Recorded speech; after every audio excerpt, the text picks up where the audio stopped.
Big profit. Bit of extra Travis head on those ones. Boys, we're back after a little hiatus, and State of Origin Game 1 has been completed. Do New South Wales get State of Origin? That will be a major talking point. We'll break down Game 1 and talk all things rugby league. Plus, over in the AFL, few huge names in coaching, in Dimmer and Clarko stepping down. We'll wrap up the week that was in the AFL. NBA playoffs, NBA finals, if you wouldn't mind. Will the Nugs sweep the Heat? The Heat have gone the long way. The Nugs have been having a nice week off preparing for the finals and have already taken Game 1. We'll have a look back at the conference finals and semi-finals. Into the cricket, Chennai Super Kings win the IPL after a little bit of a sort of letdown in terms of the rain and how it finished up. We'll look back at the tournament, who impressed, how the Aussies travelled, and then look forward to the World Test Championship starting on Wednesday and preceding the Ashes. EPL, Man City have officially won the league. They've won the FA Cup. Can they do the treble? We'll talk about the FAR Cup and preview the Champions League final. A little bit of relegation promotion chat, A-League chat even thrown in there. Plus a huge final round. UFC 289 is next weekend. Big announcements for 290, 291. And 293 is going to be coming to Australia. So please strap yourselves in, check out the socials, and the Esky is back after about a month off. Boys, we'd like to start off the show by shouting a beer. I'll throw it over to you, Shauno. Hopefully you're not too chirpy this episode, given that jersey that you're wearing. Half the Queenslanders. Who would you like to shout a beer to kick us off? Well, I got to keep my NHL chat on the podcast. Unfortunately for me, the Kraken are out, but at least there is another Florida-based team that knocked off the number 1 seed, making it all the way to the finals, and that is the Florida Panthers. They have made it all the way into the Stanley Cup. They are now playing the Vegas Golden Knights. They lost today, though, unfortunately, so they've gone down 5-2 in the first game of the Stanley Cup, with Vegas, of course, winning. Interesting, both teams never won the Cup before, but Golden Knights have been in the league 6 years versus the Panthers 30. But we will have a new winner of the Stanley Cup this year. And it's quite interesting, I guess, for two places not well known for snow and ice. So, yeah. I know plenty of ice in both Vegas and Florida. I'm told. It's not the cold variety. Yes. No, but interesting, especially for casuals as well, for a couple franchises to go in there and definitely one of them's going to win their first ever championship, and one of the jerseys behind us might do that in another league. Yes. So that's my shout of beer. Peppy? I'm going to shout Luton Town over in England. They're going up to the EPL. It was just a mere 10 years ago they weren't even playing league football. So that meant that semi-professional players were over there. One of them has actually been with the club the whole time. So it becomes the first player ever to go from non-league football to the Premier League with one club.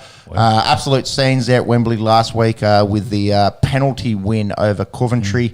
Winning 6-5. Half the stadium was blue, half the stadium was orange, and the Hatters will be playing in the Premier League next year. Stadium fits about 10,000 people. Half the entrances go through people's backyards and shit, and that's been doing the rounds. There is chat that they're going to try and get them a new stadium built for the start of the upcoming EPL season, which it's only a 3-month turnaround. It's one of the longest seasons in professional sports, so it'll be interesting to see if they can get that all done.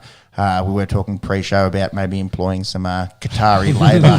Tend to get things done pretty well. Just don't know if the OHS standards might be the same, but can't slip that through. No, but it's one of the biggest paydays in world sport. It's about 120 million pounds that Luton Town receive, and putting Luton on the map. For those wondering where that is on the map, somewhere between London and Birmingham, I think up the road from Watford. So sort of more towards London than Birmingham. But good to see them in there, and hopefully they do their best against the likes of Man City and United and Chelsea. They'll be right against Chelsea. And I'll throw it over to you, Monks. You've got a retiring NFL player. Yeah. Look, he hasn't been all too active the last few years, but He did officially come out in an interview saying that he's retiring. Of course, talking about Manti Te'o, is officially retired from the NFL. Had a stellar college career, probably most noticed or remembered for his college career. Was a little bit underwhelming in his NFL career, being drafted through San Diego Chargers back in the day, and then floated around the teams, played for the Saints, and was on the roster for the Bears but didn't play a game for them. So 32 years old, putting up the hat. He's looking to focus more on life outside of football, does a lot of work with people, I believe. And yeah. So for our more casual American football listeners, what's the thing that Manti Te'o is most known for, if you wouldn't mind filling them in? He is most known for being catfished pretty much through his entire college career into the NFL. So he had an imaginary girlfriend. Imaginary girlfriend. There's a Netflix documentary. There is a Netflix documentary on it. I think I watched it when it came out last year. It's actually pretty good. Yeah. It obviously goes into a lot of detail of the story about like this guy that was pretending to be his girlfriend online, who I think they knew each other. Like he was friends with. He was a cousin's friend or something like that. Prank. Yeah. This went way too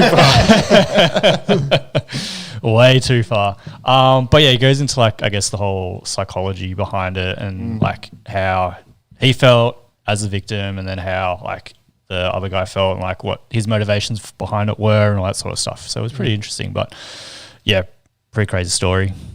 Pretty wild, I guess, college and NFL career.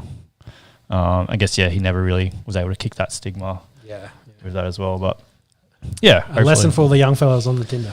Yeah. Watch out for big catfish. Should that lead us in the mop of the week? The mop of the week, Probably. boys. And it's his second mop within, 2 or 3 months. We are talking about Demetrius Jamel Ja Morant getting caught with a gun, or posting himself with a gun for the second time. Yeah, on Insta Live. Sean, if you wouldn't mind running us. Yeah, well, not too much. It was just him and the lads in the big SUV just vibing out to a track, and one of his boys was on the live, and it flicks to him and shows him, and then it goes back to him and then back, and he's holding a gun and flashing on the live, and his mate knows straight away. He hides the camera and is just like, bro, can't be doing that. So straight away, of course, the league gets on top of it. He's been indefinitely suspended, I think, again. And then by the Grizz, yep. Yeah, then there's been a whole bunch of media beat up and hoopla about it, of course. But for him, not a great look, unfortunately, after second time, already been suspended. Hasn't really learnt his lesson, I guess, is what they're trying to push. So, yeah, it's unfortunate for him. Needs to make better decisions. We kind of spoke about it first time around. We're like, that's dumb. He's young, spotlight, etc., etc. Yeah, 2 times in 2 months is double dumb. So hopefully, And then the whole background of his story is private school kid, etc. He's not really from the hood. No, so it's. It's a shame because he's one of the most entertaining basketball players in the league. One of the best young talents. I think I had him as a smoky for MVP for the whole season. Yep. Yeah. I think after what he did last year, we were all kind of thinking exactly. So he's super talented. For fans of the game, obviously want Ja to be out there and playing ball. For Memphis fans, it must be more than frustrating. There's no definite fines or suspensions in there at the moment, so it's going to be interesting to see how it plays out over the off-season. Is there something definite? Commissioner Adam Silver says that he's got his decision. He's going to wait until after the finals to announce it, so wait until off-season starts, and then he'll let everyone know what the decision is in terms of the disciplinary action against Morant. Yeah. It'll be interesting to see how that all plays out. Yeah, as a second-time offender, what did you get? 3 games? No, it's like 8 last time. Games. Yeah. Okay. 8 games, yeah. And again, if it's not double, but it's not playoff basketball. They're gonna get the 2nd or 3rd seed regardless. They actually play pretty well without him. It's kind of like slap on the wrist kind of shit. Exactly. Yeah, it'll be interesting. So we'll go forward. All righty. Yeah. And that runs us into some rugby league. Origin happened. Queensland won. What's the next story? Okay, thanks. On to the AFL. Queensland do win game 1 over there at the Adelaide Oval. About 48,000 in attendance. There were some question marks around, would it sell out? It went pretty bloody close. The atmosphere looked pretty good. Yeah, it was good. It was good. I think they were a bit disappointed at the 4K off. I think the maximum was 52,800-ish. And they had that 48K figure of tickets sold about a week out, so they didn't really make too much. Did you guys see some of the advertising? Main Street in Adelaide, they had a big billboard that said the real footy's coming. So wasn't the advertising they had in that AFL, we call it, Gather Round? No idea, Jimmy. Gather Round, yeah. Sorry. Yeah. I remember that's what they were advertising during the AFL when they had that round where everyone was playing in Adelaide. Round. The Gather Round, yeah. They had the Origin advertising going up then. Yeah. Well, they might have, but they're pushing the agenda that real football in an AFL mad area. Like it's not how you sell to the masses within the area. That Batuta article that I had a glimpse on socials makes more sense now because it was like NRL with bold campaigns saying stop watching gay AFL and watch rugby league. Yeah, like they'll put someone down. That'll get it to buy our shit. Yes, exactly. So.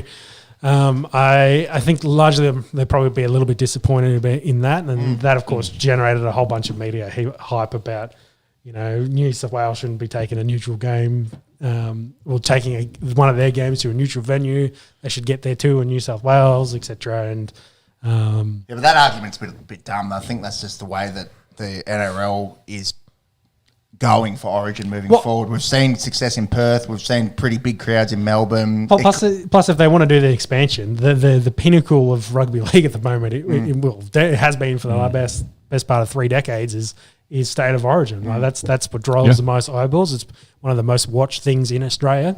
So you take that to those areas where you're trying to expand and grow your game. That's really the point. So having one neutral, I think, is fine.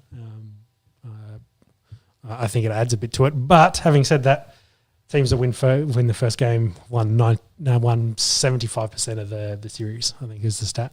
It's around 3 out of 4. So Queensland take a big advantage moving forward, don't they? Let's look at the game that was. Queensland did end up winning it 26-18, and they got off to a flying start with the hammer going through off that Munster little left foot grubber. It was kind of interesting to see the hammer in there, given he's been playing out of his skin for the Dolphins. I nearly said Redcliffe. For the team from and for a bloke who really couldn't hold down a starting job last year at the Cowboys to go to bona fide Origin superstar, he looked pretty good out there. Yeah, I agree. And maybe we'll go through the teams and our thoughts in a second and just run through what happened. But, there's definitely some questions been happening in Cowboy land, especially with the way they've been playing and letting him go. But I think sprinkle some Wayne Bennett magic in there may be the telling of that story. But if we run through the game, so 11th minute, Cobbo goes untouched into the right corner. 10-zip. I thought, this could be like one of those Queensland Dynasty games where it was like, real on hiding. They get a roll on it. Yeah. I will say I felt the game was one of the slowest NRL games I'd watched this year. Yeah. I think that, even across the board for nearly the whole 80 minutes, it was very slow. I think there was, one repeat set in the whole game, heavily on the penalty and the stopping of the game. A lot of penalties. So it was a very different type of game than I think we were expecting. And there was a lot of holding in the ruck, which every other week would have been a repeat. But in this, you get 10, 20 seconds of holding it down. It was definitely a very slow game. So I think that kind of helped the Queenslanders to start. And then it took a bit for, I think, the New South Wales team to kind of get going. I think the big change was probably when they took Hudson Young off and played the whole left side as Penrith players. Yeah. That Penrith connection, that's what led to the first try, where it was Coruscant, dummy half, who's ex-Penrith, into Cleary with a no-look pass. And Nathan Cleary. Into Luai, putting a great ball in for Liam Martin to go in and finish the half at 10-6. The Blues probably not too disappointed with finishing 10-6 at the half, given the way that it had played out. But a big part of that as well was Murray Tulangi and holding up both Teddy and Tyson Frizzell with them trying to bust over. What do you think of Tyson? Tyson Frizzell's hold up.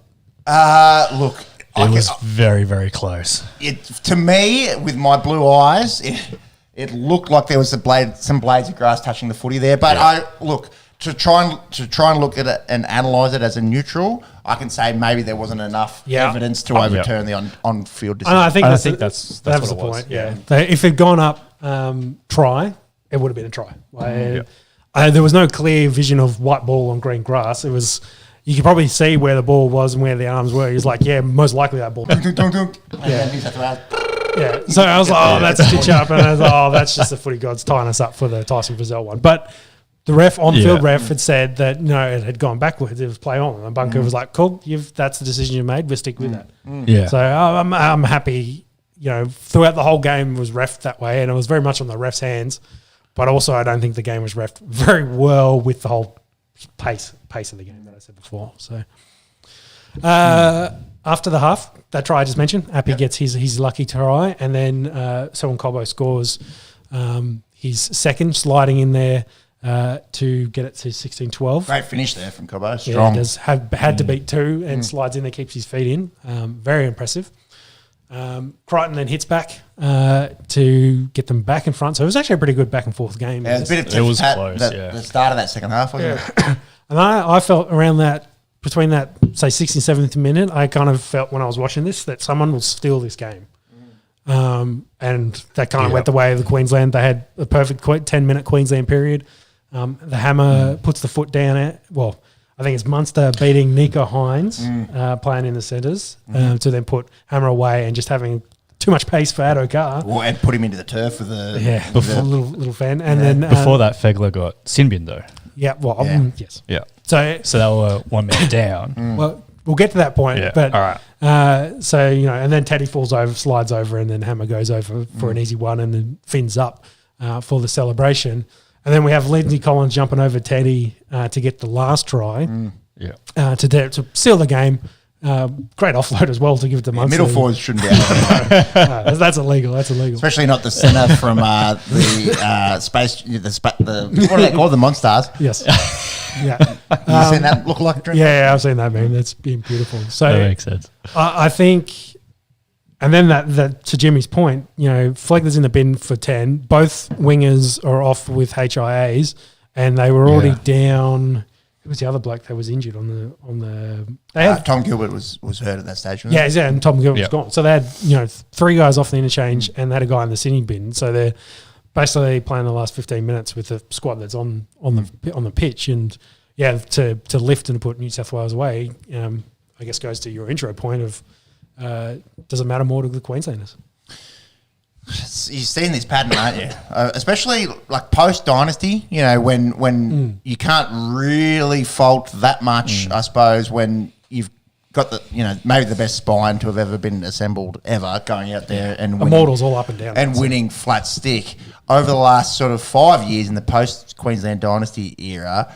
It has seemed on paper that New South Wales should really be on their own mini dynasty, and a lot of people are questioning, does it just mean more to Queensland, especially, being a man down and short on cattle, with blokes hurt and Flegler in the bin, and they go out 12 on 13 and run in 2 tries to seal this game. Yep, and I think when I think the rugby league eye test does it, and expected points I think was 24 for New South Wales, 11 for Queensland based on possession and field position. So they've So like ChatGPT for fucking yeah. analytics and shit. Yes, but the analytics are saying with the amount of ball they have across all rugby league games, this is what they should have scored, and they've significantly outlied, blew that out of the water. But I think. If I think of Origin as a concept, it's always been New South Wales has way more Sydney-based teams and generally should have the better talent within their teams. Yes, Queensland has those periods where they get 4 Immortals playing in your fucking spine. They're going to dominate. But usually they have the better guys to play with. That's why they're the perennial underdogs. They're always not the favourites going into these series. But I think the media, when you ask that question, especially the rugby league media, which is mostly Sydney based, you ask that question of does it mean more to Queenslanders? They always go with the defensive. It's like, oh, what you're saying, it doesn't mean anything to New South Wales. Yeah. Which I think is the wrong question. I think it means fuckloads to them. Yeah. But I think it's just like, if you're playing 110, Queensland, it means more. They're playing at 112. And that 2% is what's the difference. And I think you can kind of probably see that with where you have, I don't know, what we call them, Queensland periods, where they play 10, 15 minutes of unreal football and steal football games like this. Yeah. So, and they do it so regularly. There's nothing else you can explain it. I can't think of any other reason than, do their job and, do your duty to your state. It's on their jerseys. On their jerseys. Like, that matters so much to them. So that's it. Like, which I think is a little slight difference there. It's those moments like Tuolangi holding up two tries for New South Wales. Like, it's those sort of moments. Yeah, I also for think a guy it's like that no one thought they were going to pick him in the team. Like, I did not have. I didn't think he was going to picked either. So I was kind of I'm an iron about maybe they put Val or whoever, one of the centres, they put him on the actual wing so you play Ponga in the centres. Like, if they wanted to go that way, again stealing a bit of what New South Wales had done, playing fullbacks in the centres. Maybe it's time we talk about these teams, because I feel my general thoughts on it. I feel like Freddie and Greg Alexander know what they like, and they picked the 2022 New South Wales team, going with Penrith. And I think we probably run through some of the positions. I would like to talk fullback into spine and then probably everyone else. Because my very high level thoughts on it, I think South's the best team in the comp at the moment. I think they'll win the comp. The most talented. Yeah, that's a fair statement. Yeah, but I feel like a lot of those guys that probably should be in those positions are getting overlooked for Penrith guys. Who are you thinking of in particular? I think Damien Cook was probably the main one. Yeah. I think Campbell Graham. And we're putting Coruscant as kind of a still slash Penrith guy. But you think about, we're probably jumping ahead of you talking about spine, but you think about Appy, he's been playing a Tigers team that lost eight games in a row. Like, they played like 2 good games led in Origin, and like he's been good and solid for him. But do you think, and I'm trying to sort of play devil's advocate here, not that I'm not a fan of Damien Cook, but do you think Damien Cook changes the outcome of this game? I think the game could be different, but I think it might be a different, again, when we start talking about what's Nico Hines' role, it could be a whole different outcome. But I think the form, and actually this is the point, form versus pick and stick, because that was a huge conversation going in Origin. Well, it's the same the thing Queenslanders last year with Addo Carr. Like, they didn't play Addo Carr because he was playing for the Dogs, and they weren't playing that well. But this year they picked Coruscant for the Titans. So they went more form last year, but they went more pick and stick this year, and the Queenslanders did the fucking opposite. They went more, and then of course, again, New South Wales NRL media is going, the bloody Queenslanders, they didn't pick and stick, like it's going to be dreadful for them. But they picked all the guys that are in form that have been playing elite, and maybe that was Hammer, Reece Walsh. Like you run through it, not a lot of the guys were there just on name value. They're there because they were in form. So. It's a very interesting conversation. So let's start at fullback. That's probably an interesting one there. Teddy Tedesco, I think we all agree, has to be picked. He's the captain. He does, but if you have been on social media in the rugby league hemisphere in the last few weeks, there's been big calls for Dylan Edwards to come in. We've spoken about it in cricket before, Can you drop your captain? Is he there because he's the captain? Anyone that's watched rugby league over the last 5 years could say that he's probably one of the most consistent guys week in, week out. That said, he was pretty lackluster on Wednesday night. Yeah, and the 2023 Roosters have been dreadful. Yes, I've got so on form. If you want to go on form, then Dylan Edwards should be the number one. Well, I've got another thought for you there, but we'll get to that. But I just want to say, like, with that Roosters stat, they were the only team to not score 200 points. The 25 they got today will get them over it, but every other team... The Dragons scored 200 quicker. Yeah, and... the Tigers. Yeah, and... The Bulldogs. And 2 to 3 rounds ago as well. So it's taken the Roosters a long time to catch up to that. So you take that, line breaks, try assists, tries, the lot all down across the board. But then that also, to again be devil's advocate, that's a Roosters thing and not Teddy thing. Purely a Teddy thing. Yes, true. But I think Teddy plays a part in that. Like he's a little bit out of form, definitely. I'm not going to question that. 100% out of form. Like he played a much better game today, getting a double, and he was absolutely dominant. Yes. So I think he's had the kick in the bum he's needed after that Origin game. But he's 33, and maybe not Dylan Evans. But when do you make Latrell fullback and make him captain for the next 10 years?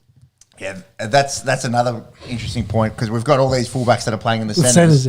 Do you change it for a guy that's playing, would have been playing out of position had he not succumbed to an injury? Yeah, if Latrell was healthy, if you play him at one, Campbell Graham comes in and plays in the centre straight away. Campbell Graham's the best centre in the league at the moment. Yeah, and couldn't get a go. Yeah. And the Souths were and then what did you think about the sternum injury? Was that a cover? Do you think? Yeah, they took him out because they were pissed. And that's what I think. Like again, back to Jimmy. Back to my. This was away from my top. Just on purpose. I got my point of they picked Penrith over picking Souths, and I think Souths are the top of the table at the moment. Maybe not ladder wise, but they haven't had any buys yet like the other teams have. Yeah. But I think talent wise and where they've been playing, they've just been so dominant across the board. Who else from South deserves to be there? Kalama Matangi? Well, I think we got to have that conversation. Well, we just talked about fullback. If we go into the spine, Luai, Cleary, and Appy. And if you look at Cleary, I'm happy to pick. I think he's best 7 in the game. Nico Hines, maybe. Yeah. So there's that conversation, and then Luai isn't. If you look at some of his stats, they're comparable to Luke Brooks, and his involvements in the game maybe not so much. Look at what Cody Walker's doing at the moment. If you want a running 5'8" that ball plays like that style in that Luai style. Cody Walker's the best at that in the league at the moment.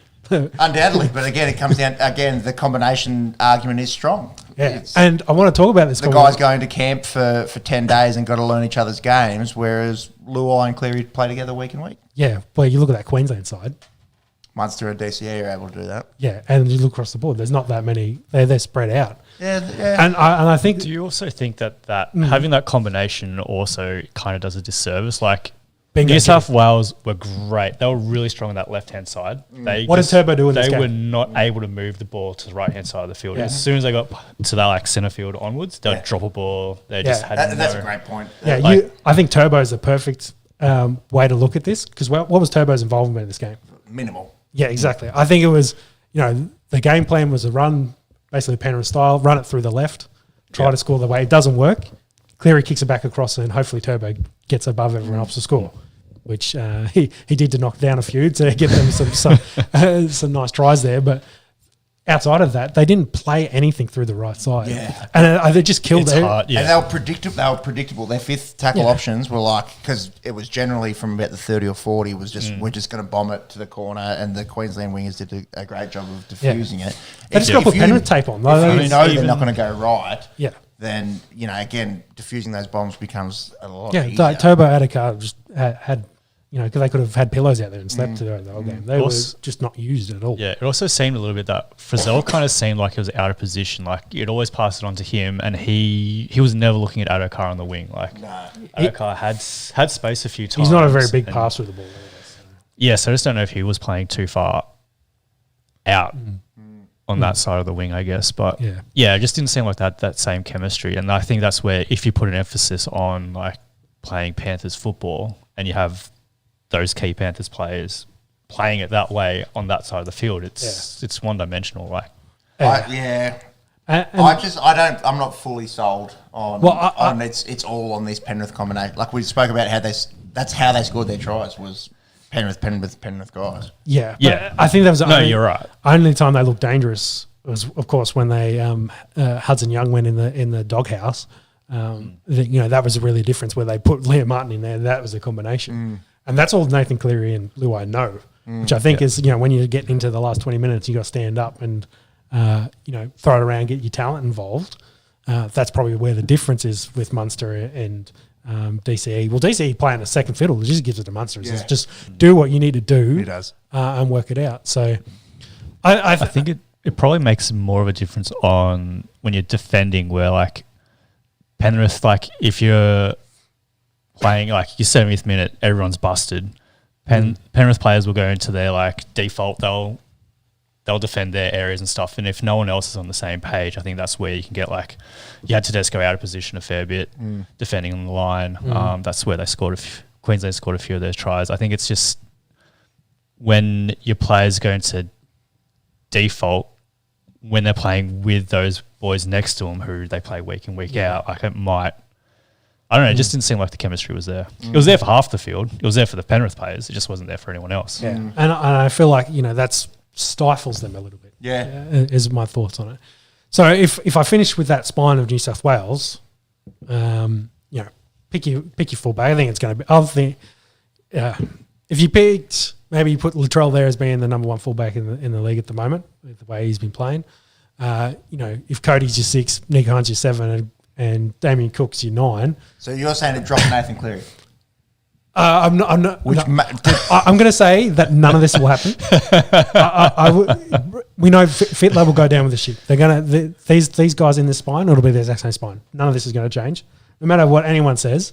But if I'm going form first pick and stick, all the guys in form, like Teddy played really well today, so he'd probably stick with Teddy. But form wise, Latrell's been unreal the last month and a half. Cody Walker, he's been playing as the best 6. Nico Hines and Cleary, you probably argue 1 and 2. Looks like Cleary's going to be hurt anyway.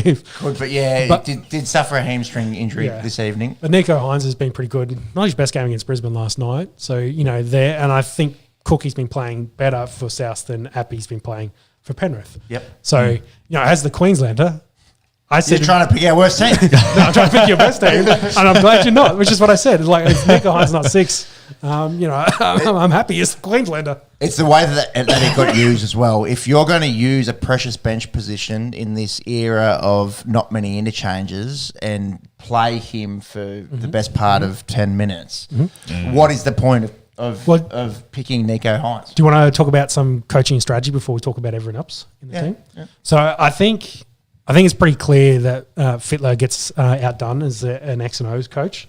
I think it's my kind of point to that is if you look at the halftime adjustments, you didn't see too much out of New South Wales. Out of the Queensland side, they were getting buried coming out of the back end, basically getting like 30 metres.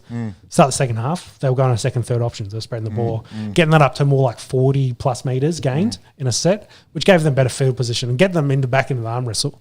And you kind of see it that Cam Smith is their rah-rah dude and Billy Slater's X and O's. Yeah. So, you saw in the vision, though, Billy's not talking because he's already done, he's through it, and the Cameron's getting him, G'ing him up. Whereas I think Brad's more of the opposite of that. I think Brad's more of the rah-rah dude, trying to G him up, get him ready, and I'm not sure who the X and O's guy is. Do you really want it to be Greg Alexander? What role does Joey play in as part of that? Not minimal, really. Yeah. So you question, maybe some of that coaching ability. And then when we look at the interchange, Hudson Young played 31 minutes.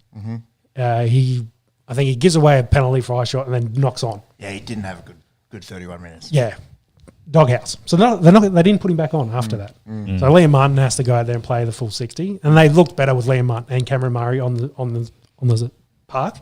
But then Nico Hines, and if you listen to Brad Fittler's post-match his press conference, they had no plan to play him. He was basically there as second fiddle. There's a bit of chat that he might come on and Luai would go to 9, leading up to it.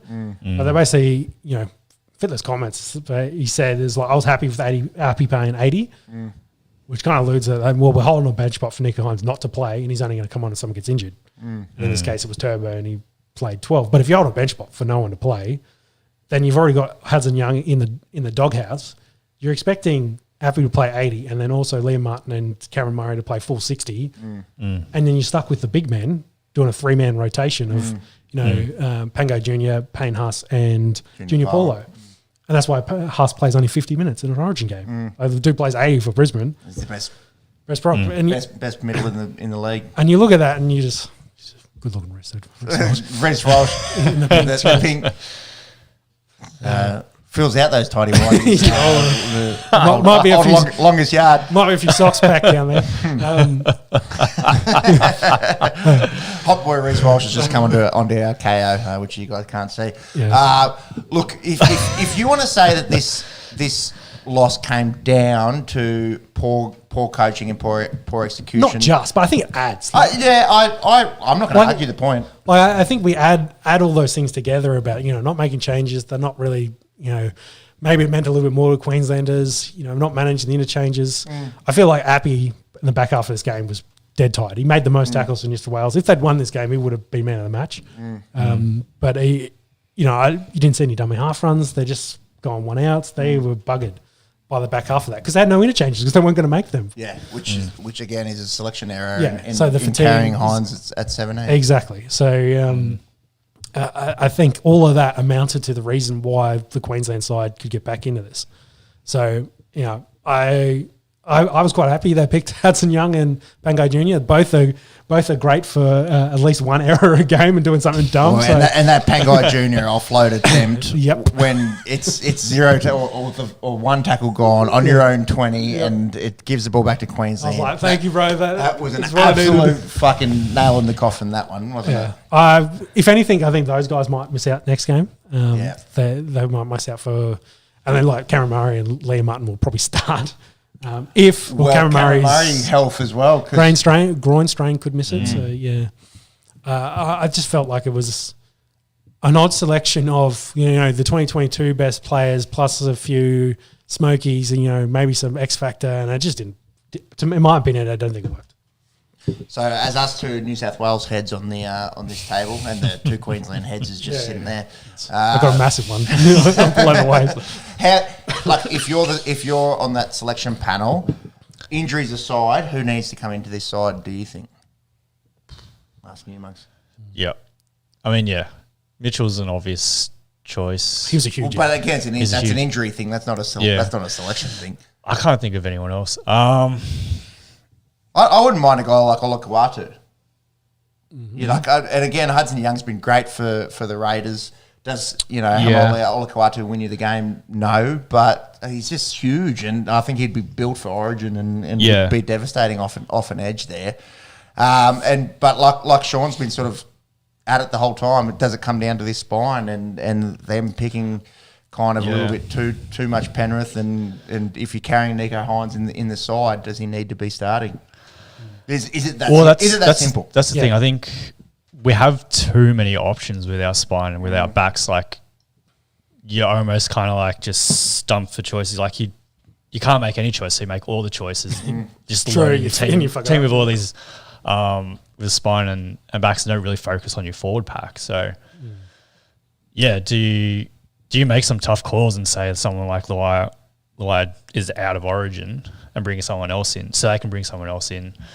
It's hard. Like if anything, the Penrith connection works, but it also takes a lot away from the rest of the other side of the field. Like and as I said, this is not Penrith team that's the dynasty this year that it was in the last two. That's won the two.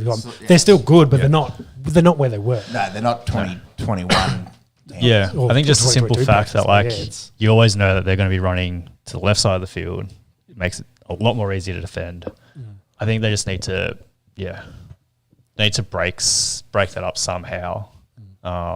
If you can fit all of them in the team, sure, go for it. But I think just having it all sort of stacked to that one side of the field makes it very hard to have the X's and O's in footy. Being able to shift it back the other way. Yep. I don't know. I don't think they'll make sweeping changes. I just don't think that's in Fittler's nature. If anything, might be a few forced injury ones. I think Nico Hines will probably be in the halves at some spot, either covering Cleary for that injury or replacing Luai, and then they'll probably bring in someone bigger as a more of a guy that can play hooker and maybe in a second row. I think I would put Cook, in 14 or switch him and Appy. I think they both should be in that squad. But I think they just worry because both are smaller hookers. But Appy made 40 fucking tares, so who cares? They know how to tackle. Like. Yeah, so if you want to, because you look at what Appy did in the 60 minutes he played for the Tigers the other day, that looks perfect for him. And 48 hours post-origin, you've got to take that into consideration too. Yeah. So, maybe give him a 20-minute stint somewhere in the game where you either get Cook involved and then Cook then slides into a second row spot, or I'm not sure who else would fit size-wise to be able to do that. But that's probably, I think, the only changes they'll make. I could make sweeping changes and say, if you want to pick guys in form, pick all these dudes. But I just don't think they will. The next 48 hours are going to be huge because we'll get some injury reports. So we'll see what this Cleary Hammy's looking like. We'll see what this Cameron Murray. When's the next team get announced? Next weekend? Yes, it will be next weekend. Yes, which that feels like it comes around quickly. It does. Yeah. And final point on Fittler, if he loses the series, done. Should he maybe put his hand up and say, I've lost 3 out of 4 series where I was expected to win? Well, I'll give you this stat. After they won 2020 series, I think they played the first 2 games and scored 70 points to Queensland 6. Yep. They've lost 4 of the next 5 Origin games. Yeah, and that 70-6 when all of those fullbacks playing, I'm talking Latrell, Turbo, Teddy, all healthy, and it just looked like a training run out there. Yeah.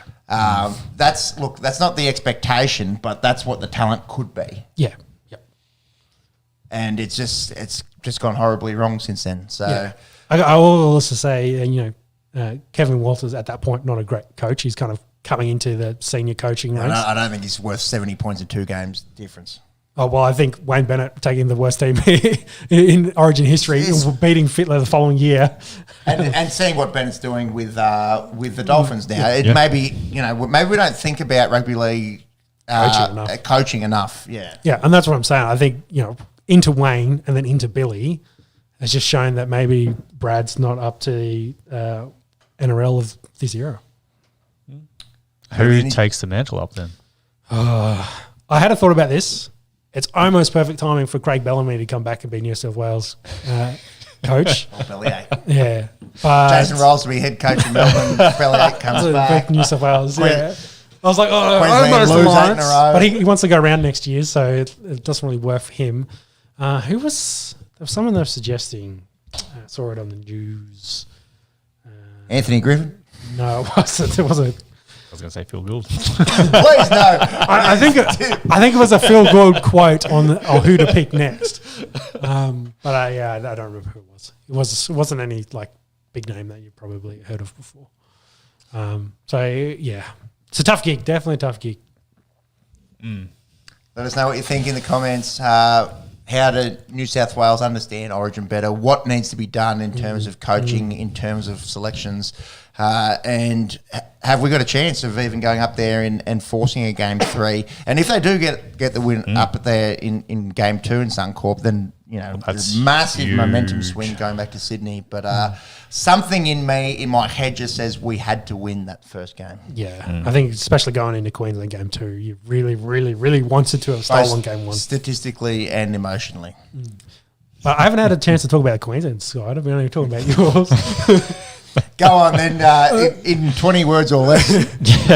Well, to keep it simple, I think largely the squad will be unchanged. If it ain't broke, don't fix it. Yeah, exactly. I think the big one will be Tom Gilmert out injured. Kafusi still miss 3 games? No, maybe I think Kafusi's the logical. Yeah. Unless they want to get Horsburgh in and play someone else on the edge. Yeah, so I Horsburgh leading into this Origin played 2 of his worst games. I thought he was in the squad, but he played those 2 games. Actually, he may have to, because Jai Arrow's likely to miss as well. Yeah, likely to miss with the syndesmosis. So, there's a chance for him to come in. And then I think it was him and Nanai probably as the 2 back ends. Nanai scored today. He's young fella, has played Origin, can probably slide back in. Cowboys not having their best year, but hopefully they can. No, not the same breakout player that we saw last year. To me, but he's still a young talent. So I think surround him with talent. Yeah, I think logically that's probably the 2 blokes that come in.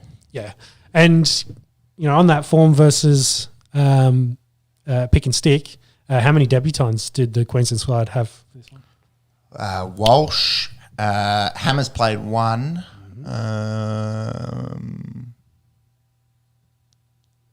It's just Walsh? Yeah. Exactly. I'm running through quickly. Yeah, it's just Walsh, and he only missed it. Would have played 3 years ago, but missed out because he pulled his hamstring in the captain's run. So for all that, they didn't pick and stick. They only had one debutant, so they had picked guys that had played for Queensland in the past. I suppose all of that kind of media beat up and story was around Gagai and Ponga. Got Gagai, who grows an extra set of testicles when he plays for Queensland. He's been one of the best Queensland backs. I think it's more he's Origin. neutered at Newcastle. He gets his testicles back. And Kalen Ponga, who was arguably the best player on the field in Origin 3 last year. So, but of course, only played 2 games since coming back from concussions. Correct. And so that's probably where that chat goes to. But yeah, I think potentially, they'll probably play in this already injured. So I don't think he's probably going to break into that wing spot at the moment. And I didn't think Papalili was actually going to get picked with his usage in previous games by Billy Slater. I think they preferred some of the other big men. I was actually surprised that Christian Welsh didn't get a run. So maybe Welsh will get a run at some point too in this. But Lindsay Collins, man for president, I don't think he's going to miss out anytime soon. the monster. Yeah, that's the Queensland side. I think top to bottom, they did the job they needed to do and cemented their, the reasons why they were picked. So yeah, I'm just looking at that team again, and I'm sorry. On paper, New South Wales should not be losing. Like that forward pack's great. I'm not discrediting these guys, but that back line you realise has no one over 23 years old. Actually, Val Holmes. But you're outside of Val Holmes in Walsh, Cobbo, Hammer, and Talangi. Yeah, that's an under 23s fullback and outside backs. Like, yeah, we'll see what happens up at Suncorp in a few weeks' time. But yeah, maybe as a state we need to look at each other and fucking pick the correct team. Yeah. Maybe. It will be interesting when the teams come out, see if there are any sweeping changes or if they just stick with them. Yep. Or if it's just injury forced, as we're seeing. Yeah. It's been a tough week for Origin players. Tough weekend. Yeah, for Origin players backing up in injuries. Which rolls us into round 14. And I am just conscious of the time, so we might sort of breeze through it. We do have to spend a minute or two on that Raiders-Tigers game. Crazy game, Friday night, 2 days after Origin. Raiders looked like they were going to shit it in 18-0 with 12 minutes to go. And then the classic fade was on the cards. Yeah, sin binning. Sin bin, Tigers running 3 in about 6 minutes. Raiders didn't touch the ball. They went back to back. Kick off, back they go, kick off, back they go. Yeah. And then Luke Brooks nails the go-ahead field goal, and it came down to some people saying controversial penalty. I think that was a penalty, taking out the legs. You hit the legs of the kicker. Letter of the law, yep. Yeah, letter of the law. Raiders win that one. Jordan Rapana with his 100th try. Joining, we're going to talk about Alex Johnson in a second, but joining an illustrious list of guys that have scored 100. Yep. In terms of the Raiders, Jamal Fogarty hitting the post twice with grubbers and scoring off those. Very Joey Johns-esque. That was nice to see. And Johnny Bateman in a losing side. I think he put up 87 fantasy points. Not sure what that is in Supercoach. It'd be in the hundreds. Pretty unreal effort there. Yeah, Tigers definitely got more talent than they have in the past. They're not too far away. And I think the stuff that Tim Sheens is getting stuck into them and what Benji and Farrow are doing there, I think they've got a decent future ahead of them. It looks better than what the Dragons got at the moment. Yeah, we'll get to them in a second. I'm about to crack another beer here, boys. Monks, these ones seem to be extra foamy tonight. Is there any reason you haven't chucked them in a fucking they've literally been mixer? Paint mixer. Simpsons foam? No, they've literally been sitting in the fridge for like 2-3 weeks. Might be a little bit of extra alcohol content. Anyways, we're about to see what happens here. I'm not going to open it over my laptop. So if we finish on the Raiders, they've won 7 from 8. The big story during the week was the resting of Croker, so his 300th could be in Canberra. Ricky was pretty scathing of the Muppets in the media. Good word. Yeah. Oh, I loved it. Love the word. I think Croker Croker is good, but I don't think he's making that huge a difference that he's guaranteeing wins against the Tigers games. Well, but goal kicking, like it didn't actually cost him in this one. But going back to all these games where the Raiders have won close margin games, he has definitely mattered. Like fucking oath, yeah. I think he's added a bit of soul back into this team after maybe losing a little bit with the news of Jack leaving, etc., and getting pumped by Penrith. They've been excellent since then. They've won 7 and 8. Downing some of the top 8 sides in the comp at the moment. So how many feeble Canberrans will show up to this game? All of them. They think it'll sell out. Really? Sell out. Yep. Oh, but it's a bit colder. And Croaks 300th, bro. I think they're aiming to sell out. We'll see if it does happen. Whoa. As a lifelong Canberran, I'd be surprised if my fellow city people actually show up for a big milestone like this. If it's a little bit cold or it's a long weekend, might get to the coast, etc. They're all much. That's a good point. Canberran chap. Yeah, I'm going down the coast. Into Saturday, Warriors get the job done against the Finns. We spoke about Hammer getting rested and Gilbert doing his shoulder. Jeremy Marshall-King late out in that one. Sean Johnson been flying under the radar. But yeah, he's been very, very, very good this year. He had 2 tries. Good stats in that one. And then we get into that South Clinic against the Titans without Latrell. They had to come back in this one too. They were down by 20 points, 18 points? Something along those lines. Yeah. Alex Johnson, Hattie, his 13th career hat-trick. He goes to 4th all-time, so he's passed Brett Morris and should pass Beaver Menzies in the coming month. He's only 2 tries ahead. The question was that we were chatting about in the groupie last night, does he go past Billy Slater this season? Billy has 190. Another 12. He's 12 behind. He has scored 9 in the last 5 games. By his standards, he started very slow. Yes, he did start the season slow, and then it started to warm up, averaging 30 and 25. So, and, they're going to play finals footy, so I think he's going to shit it in. He'll be number 2, and then it's how far he can go from that. 3 away for the Hattie record as well. Whether he can catch the like of Ken Owen and what was it, Frank Burge. Immortal. Yeah, the Immortal. He was a forward as well. Frank Burge. Yes.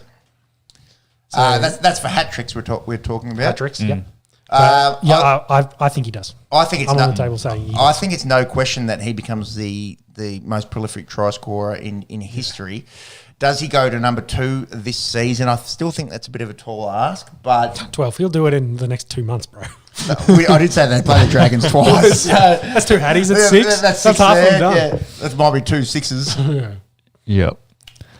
It's greatness. We're witnessing greatness, and it's interesting. Can you imagine he's going to be playing outside Jack White next year? Yeah, it's going to get worse. It's going to get worse for everyone else. How about the numbers that we were looking at since Latrell has come in? So this is his 4th year with Latrell, is that right? Correct. 20, 21, 22. So he's 3.5 years with Latrell. He's got a 10.5-year career. He scored more tries with Latrell than pre-Latrell. And Latrell didn't play in this game, obviously, so it's not all Latrell. But post Latrell era, he's 90. What did I say? 95 versus 83 before. And it's crazy to think because we went back and Greg Inglis was the fullback before then. So maybe Greg was stealing a few, and Latrell's a bit nicer getting them out the back end. But I think it kind of coincides a bit as well with the rise of Cody. That was the stats that I said.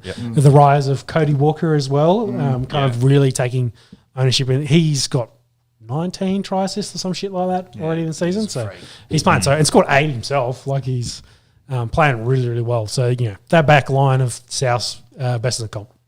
And it's only going to get better next year. 60, 83,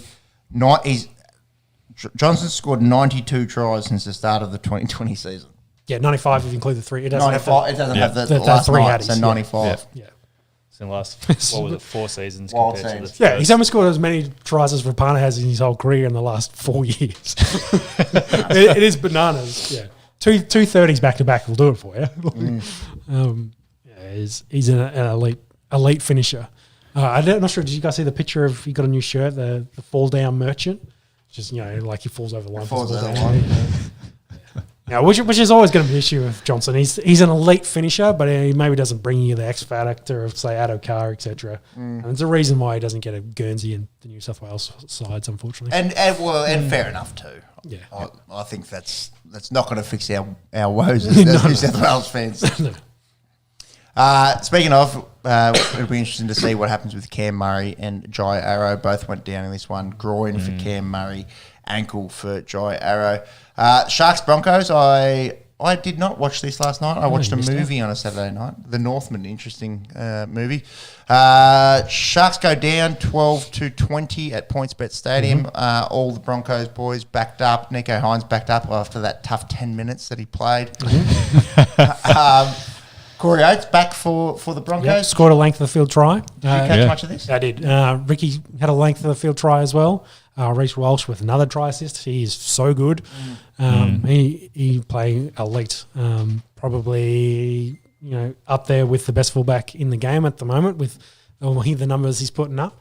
And Nico Hines had a pretty good game. Maybe not his best. No, that I think could have been the difference in this. They just looked a little bit off the Sharkies, and Broncos did enough to get a win. Chooks get a 1-point win against the Dogs at Gosford. We've already spoken about Teddy and. Well, we didn't really talk about Edwards because I kind of ruled him out with like Latrell, but he's a ready-made clone essentially. That's plays in the Penrith backline. So if you want more Penrith, you can add that to your New South Wales. But if I've seen this stats, he's like 30%, 40% higher statistic. His numbers are that much better than Teddy's at the moment. But I guess that's more a product of where Penrith are as well than where the Roosters are. It's been very difficult for the Roosters. There's been chats about Sawali's been playing terrible. Just send him off to rugby now. I don't think he's the only one that's been struggling. I think Brendan Smith, the cheese, has kind of struggled to fit in to that spine. They've chopped and changed a bit with Walker going out now hurt, and then Joseph also going in and getting hurt. I think they're just struggling for chemistry and consistency. And they're just not winning games convincingly. You go out there and scrape by bee's dick against the Canterbury Bulldogs. And, there's been questions asked about Trent Robertson of without all the elite talent, is he as good a coach as we think? Can he get these boys up when they're struggling? So Bugs won 2 premierships. Sure. True, but it is with the Roosters with all the Sambreros. So yeah, it's easy to win games when you've got the best players on the field at New South Wales. But I think I mentioned that point. They're 25 points today. We'll finally get them over 200. 2-3 rounds behind everyone else. Do get the win over here. Teddy was elite in this game. Addo-Carr was elite in this game. Really both had lackluster New South Wales games, and they've really showed the difference here. So hopefully for New South Wales, getting into a bit of form leading into Origin 2.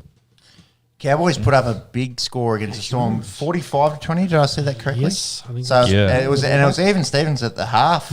So I didn't catch the end of this. The Cowboys must have run in a few. Yeah, so it was a Hattie. 14-all. Sammy got a Hattie. Valemi. Valamai. Is it Valemi or Valamai? First one, I think. Then I don't know. You're asking the white. I'm asking you. You're asking me about pronunciation of Fijian name. Yes. Anyways, ex-Canberra Raiders player. He ran in a few for the Cows. Look, we spoke and we alluded to it earlier, and we've been. Val got one. Talangi got 2. Yeah. Nanai got 1 as well. The Cows been, for the most part, underwhelming for the whole season, and then they go out and show what they can do. Looks like the Cows of last year. Did anyone catch any of this? No, I it's only just happened. It's only just happened. I was listening to a little bit of it, but whether some of those Storm guys backing up were a bit lackluster for Queensland, and maybe all the guys that played for Queensland for the Cowboys, that was a G up they needed, and it looks like they dominated possession and just were better overall. Yeah, they've dominated every stat in that, so they're up for it. Game we did definitely catch the back end of. Just finished now. The Panthers. Within 10 points, so you happy? Yeah, that's right. I did say I'd be happy if we only lose this game by 10 points as a Dragons fan. Long suffering. Penrith win 26-18. Was that the final score? Yep.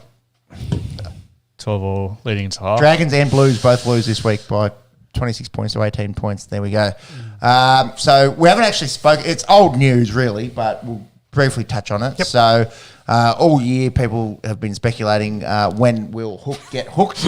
Well, not just you. I started week one, bro. Yeah, anyways.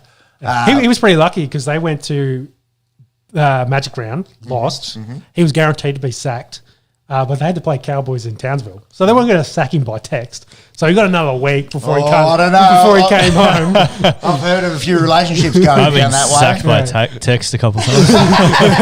Yeah, probably us texting off your phone. That's a little blast from the past. Anyways, Hook does eventually succumb to the pressure and poor performances.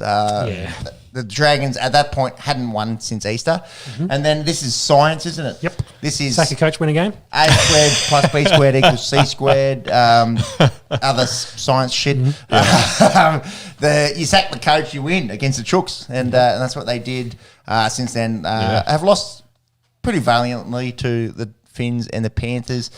That seems to be the Dragon season, though. They lose valiantly. Well, look at all those results. look at all those results. I know. It's within like 2 tries. So don't know how to win. Don't have that. It's like we're talking about the Blues. Yeah. Like they've just been close, but no cigar throughout all those games. And you look at some of the opposition: Dogs, Tigers. Roosters have struggled. Titans. It's not like Cowboys when they.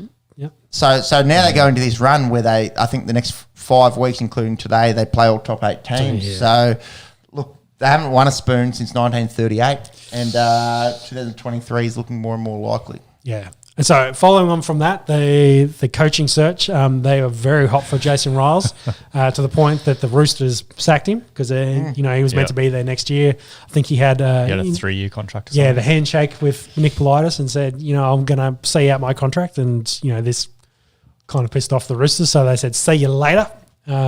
Looked like the deal was done. They offered him a 4-year deal. He wanted 5, but I think the big thing was he wanted the Wayne Bennett treatment. He wanted to be able to, make the decisions, make the recruitment decisions, pick the team he wanted, etc. And the Dragons weren't willing to do that. So he's said no, turned his back, and then signed on to be assistant coach for the Storm because he looked like he would take the Storm job if Craig was going to try this year. But he stayed on for another year, so he looks like he's gone down there to do his apprenticeship and take over from Craig when he finishes up. May have to fight Billy for that job in a couple of years' time, but that seems the path. So he's out of this. And then same day, which was both Origin Day, which I think is perfect because they released this news. So St. George, the bank, major sponsor for the St. George Illawarra Dragons. For 40 years. Has pulled their sponsorship and their funding. And they made both these announcements on Origin. They're probably happy New South Wales lost because everyone's forgotten about this. They're now talking about New South Wales. But the Dragons kind of in a very, very shit place. Now looking at other coaches. We talked about Hornby and Young as guys that have been through the system, played there, etc. All the mail at the moment from Buzz Rothwell's etc. is Flanagan's the favourite, Shane Flanagan that is, to step out of the commentary booth and to take the Dragons job. Whether he wants the Wayne Bennett treatment or not might be the caveat if they say no to him. But he's more maybe senior coach than Riles. Who knows? But it's been a bit of a shit week for you Dragons fans, unfortunately. Well, it speaks volumes, doesn't it? When a bloke who has not coached a single NRL game. Played for the club in the past. Played for the club. Yes, that's true. But offered I think 3.2 mil for 4 years. Offered good money. Lives in the area. Yep. Doesn't want to take the job. Yeah, I'm going to Melbourne instead. See ya. At the start of the year, I was like, "This is all hoopla." This guy said they'd get the spoon. Last 4 years, I was like, the last 4 years, everyone said we'll be no good, and it didn't eventuate, and it's dire straits. Yeah, I think maybe what we were seeing was the writing on the wall. The last 4 years of kind of leading to this point. They've tried to recruit off-field sort of the barbecue. Their recruitment just really hasn't worked out. They didn't really recruit heavily this year. Yeah, the young guys want to get out. That whole conversation, and then it's probably come to a head here, and it's all falling apart for the Dragons, unfortunately. And the big concern is they'll lose their good players. Ben Hunt, top of the list, followed by Jaden Sula and Greg Bird. They're all the ones that have been Jack. Sorry, what do I keep saying? Greg. he did cocaine at the times, like come on. Jack Bird. All stuff happening in the media. Their managers maybe doing the ring around, seeing what's available. Ben Hunt to Canterbury, Jack to somewhere else in Sydney. Like that. Some big trouble there. I've even seen some rumours that they should split them up and send them to Wollongong. Drop the merger tag now that you don't have St George Bank anymore. Become the Wollongong Dragons or some shit like that.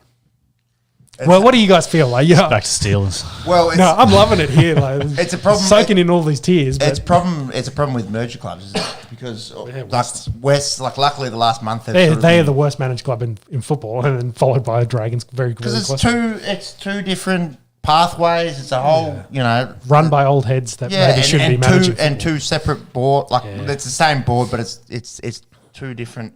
Lots of blokes running into it, and I think that's two different camps essentially fighting over everything. And it's kind of eerily similar in that both had reasonable early success into both mergers. The Tigers, I think, 05 they won. So that was 3 years into or 4 years into being the West Tigers, and then the Dragons had to wait till 2010, but that's still only 10 odd years after. No, it wasn't even 10. It's like single-digit years into being a merger club. And it's been a shit show since for both, really. Yeah. So they didn't create dynasties to go on with it. It was just guys got poached everywhere and they've both gone downhill very quickly. Yeah. Look, I don't have the answers. Fuck. I think about it every week and I don't know what to do. Like, Shane Flanagan's not going to change much. No. Do you think it's a problem with the organisation? It's a problem with the board?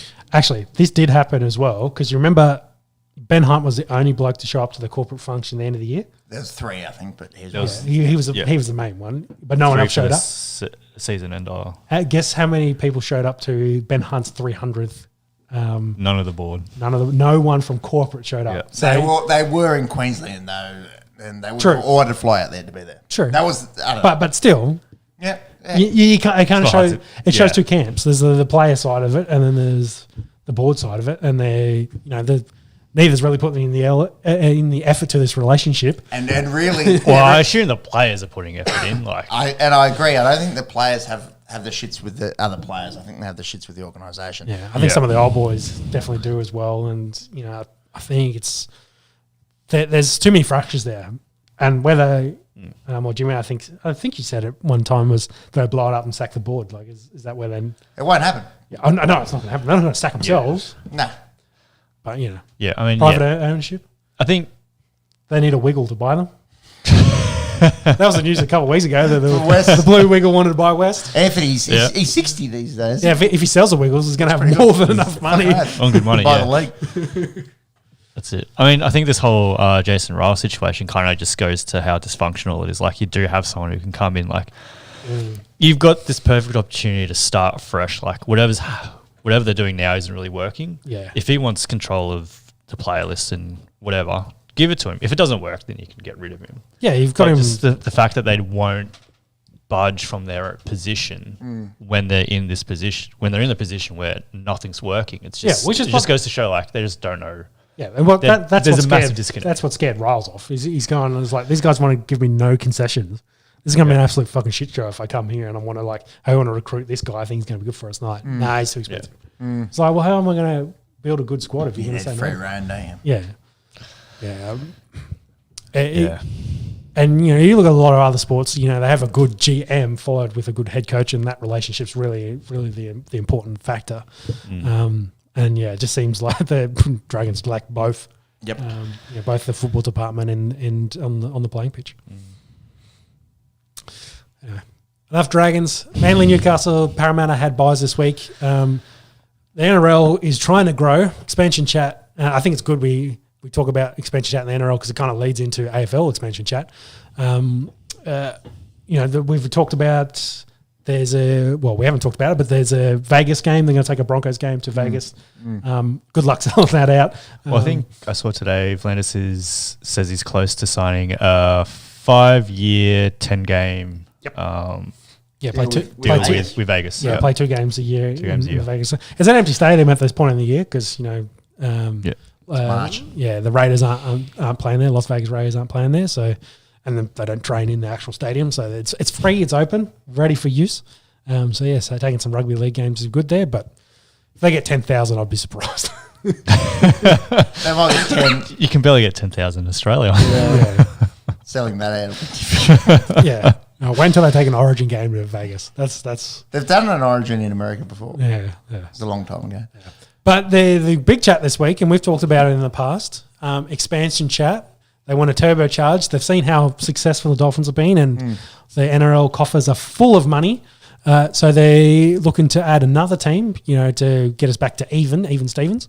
So where do they look at it? And, that PNG, maybe with a bit of basing in Cairns, we've talked about this, might be the next step for another team.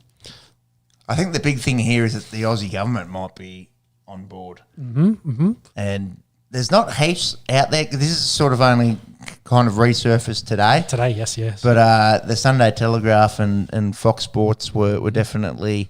It's a good story to talk about. Yeah, we're definitely pretty convinced that the Aussie government might be chipping in up to sort of $20 million a year for this to happen. Obviously, the talent pool's massive. If you can have a PNG-based team, we spoke about it. 6 months ago, maybe. Yep. When we were talking about the potentially of another Brisbane team coming from it was like, where else would we pick a spot? Perth probably gets thrown out there as a pretty good spot. Second New Zealand team. Another Brisbane team. But PNG is then that other option. Because if you're thinking rugby league mad and only play rugby league, PNG's that spot. That they'd guarantee sellouts every week that they play a home game. Probably have to pay $4 for a ticket. But they'll be mad there. But I think what we said at the time was like, how do we get Australian players to want to, say, live and play in PNG? And that's where the Cairns thing comes into it. And just off that, Sean, you wouldn't get that happening. I don't think you wouldn't have many Aussie blokes go sign a contract and say, I'm going to go live 9-10 months in Port Moresby. Yeah, unless you're getting paid $2 million a year kind of thing. Like you're getting paid top of the league, maybe. I don't really see it happening. But if you were to have a Cairns base, you train and you sort of split it, fly in, fly out, FIFO. Well, kind of. And you play half your games there. And again, we're just talking about how merger clubs haven't been that successful. But if it's backed by government money, it might be a different story. Yeah, and I think. If the government's point in it is it's economic growth in the north of Queensland and then into PNG as like a very close neighbour that's not really known for having a very good economy and well off, that's how that maybe they can help grow. Sport is a great political tool to help grow those kind of areas, to help generate revenue, etc. You see what taking an Origin game or taking NRL games to rural areas, you can see that the money it pumps in tourism, et cetera, like it is a great tool for governments to be able to, get extra money into those areas and help develop areas. You build a stadium and then you build all the infrastructure around the stadium. You have restaurants, you have all that other shit. Like, that's the reason why they do these development actions. What do you got there, Jimmy? Brisbane Tigers, they've announced $25 million to enter. Fifth Queensland club, and won't be the Tigers though. But no, what could it be? I don't know, unless they buy Wests, move it to Brisbane.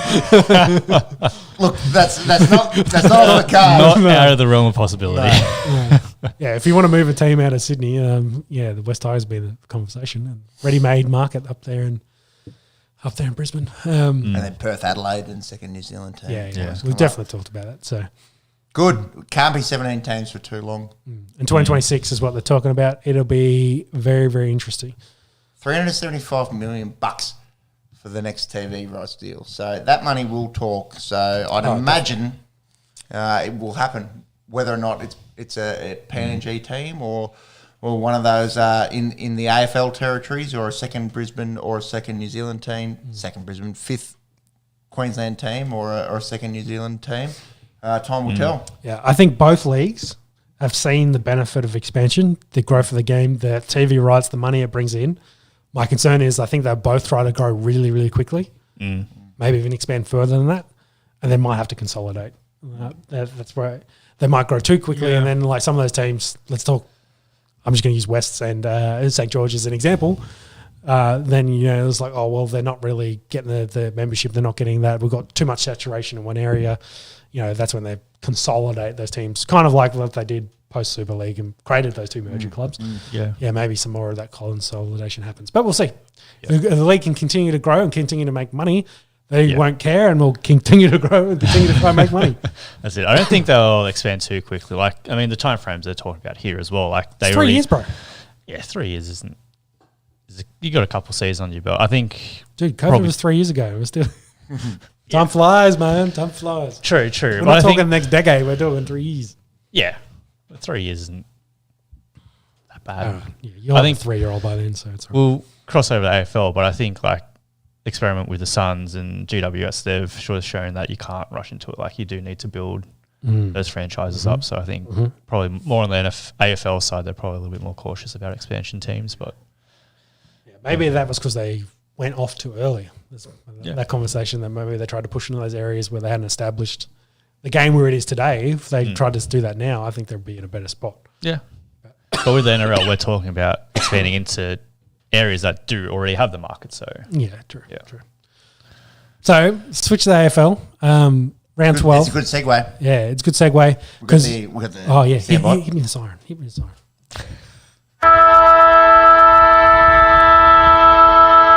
You're saying? Yeah, round 12. Into the AFL. Lions, Swans, Dockers, and Saints had buys. Big story during, I think it was week and a half ago. But it's ongoing. But there's real question marks being asked about this Tasmanian team and will it fall through? Mainly because of the protesting of the new stadium and its funding. Of course, a lot of it's got to be, federal government and then local government, supported, of course, with the AFL, taxpayers' money. A lot of the locals there that probably aren't AFL fans pushing heavily that, hey, all that money should be better spent elsewhere. Think education, think health, think in the local area versus building us a nice big shiny stadium for an AFL team that maybe half the state doesn't want.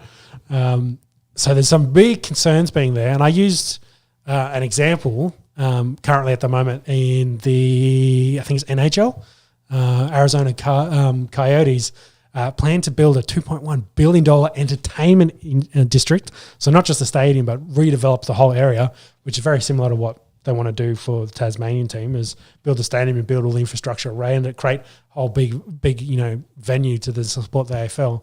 Was actually voted down and rejected in that state to the point where the owners of the Coyotes are thinking of moving. They're like, we're going to leave Arizona, go somewhere else, and that's going to give us that money. So I'm saying there's a precedent that people don't want new stadiums and things, over the globe because there is cost of living concerns. There's a lot of concerns elsewhere that maybe this money, $200+ million of local government funding should be going into those other things that I mentioned before.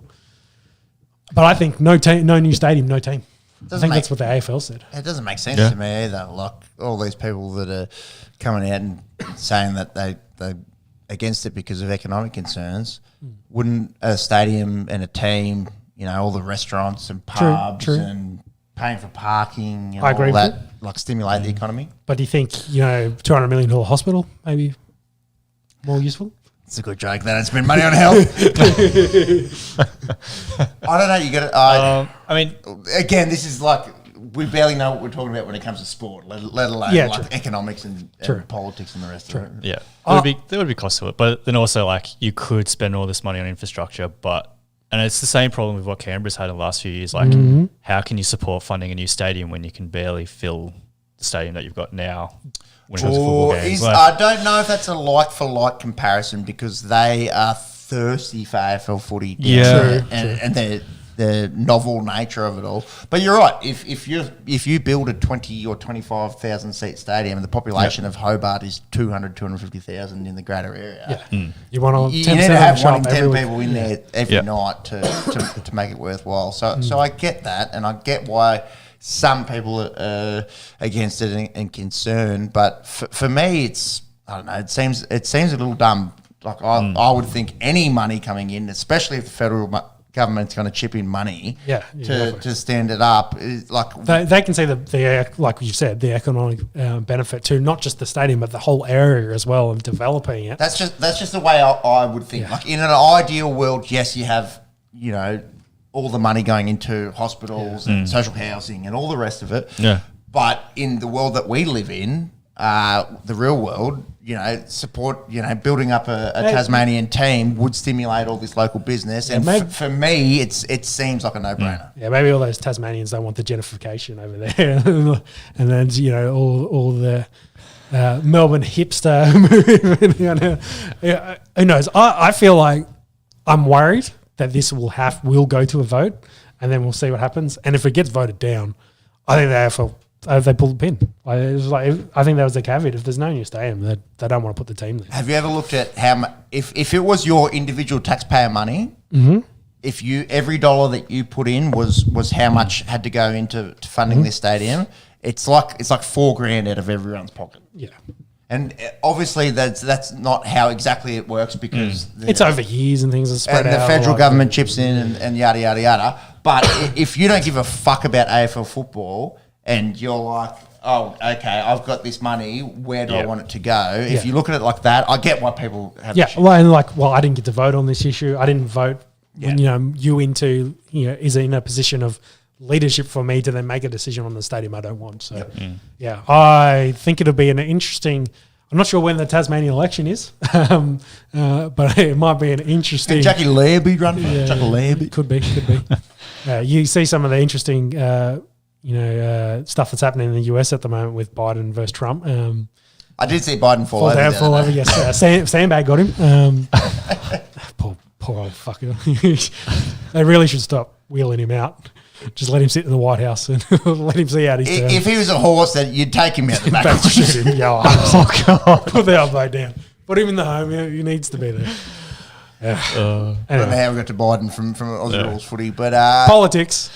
Yeah, it does play its hand in sports. We will see. The other sort of big story, we won't touch too much on it. Again, we don't want to get ourselves in more trouble. Well, it's not something that we can really comment on too much either. Yeah, well, that's right. We don't really know the facts, but Alistair Clarkson stepped down from the North Melbourne coaching job.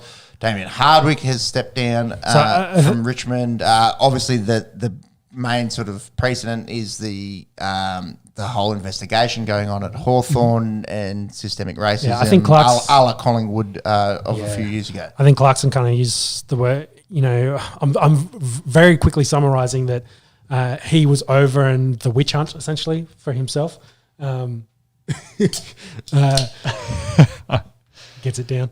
That had worn him mentally down, and he couldn't continue as a head coach, so he was stepping down. And I think Hardwick, on his side, he was just burnt out. I think he'd done everything he needed to do. Maybe stayed around longer than he thought, trying to push this Tigers team. But the Dynasty's moved on. They're kind of in rebuild mode, and he's kind of, I think, want to take a step back, spend some time more with his family, because... Was it he one of the coaches that his marriage fell apart last year? I believe. Not long ago. Not long ago. So he's going to take a break. Either go to Ibiza or go meditating. I think were the options his players. Meditating in Ibiza. Good luck with that. So again, going to show the stresses of being a head coach of a professional football team it's very difficult. So. They were the big news items. Big news item of that Hawthorn investigation. I think generally it's just from both sides and from what Hawthorn have been looking into. Again, summary's kind of been a bit of a shit show. I think no one has been really happy with it. Some calls for the league to step in and penalise Hawthorn for their involvement in it, and maybe doing a shit investigation. Who knows? I think there's a lot more going to come out of that in the coming months to weeks. Let's run into the actual footy that occurred over the weekend. The Demons get the job done against the Blues in a low-scoring affair Friday night. This was a pretty ordinary game of footy. I watched all of this, being a bit of a Carlton tragic. Melbourne didn't look that great, admittedly. And from the Carlton sort of side of things, it seems like the same old story. Can't kick straight. Yeah. I suppose Charlie Curnow was a little bit quiet. Harry Mackay, he booted 3. Probably could have kicked 5 or 6. He still opted to go the left foot round the corner. A few times where you'd think a drop punt would have been the way to go, but the bloke can clunk a mark. I don't know. Where do you think Blues are? Do you think they've recovered from missing out on the 8 last year, and do you think they'll make the 8 this year?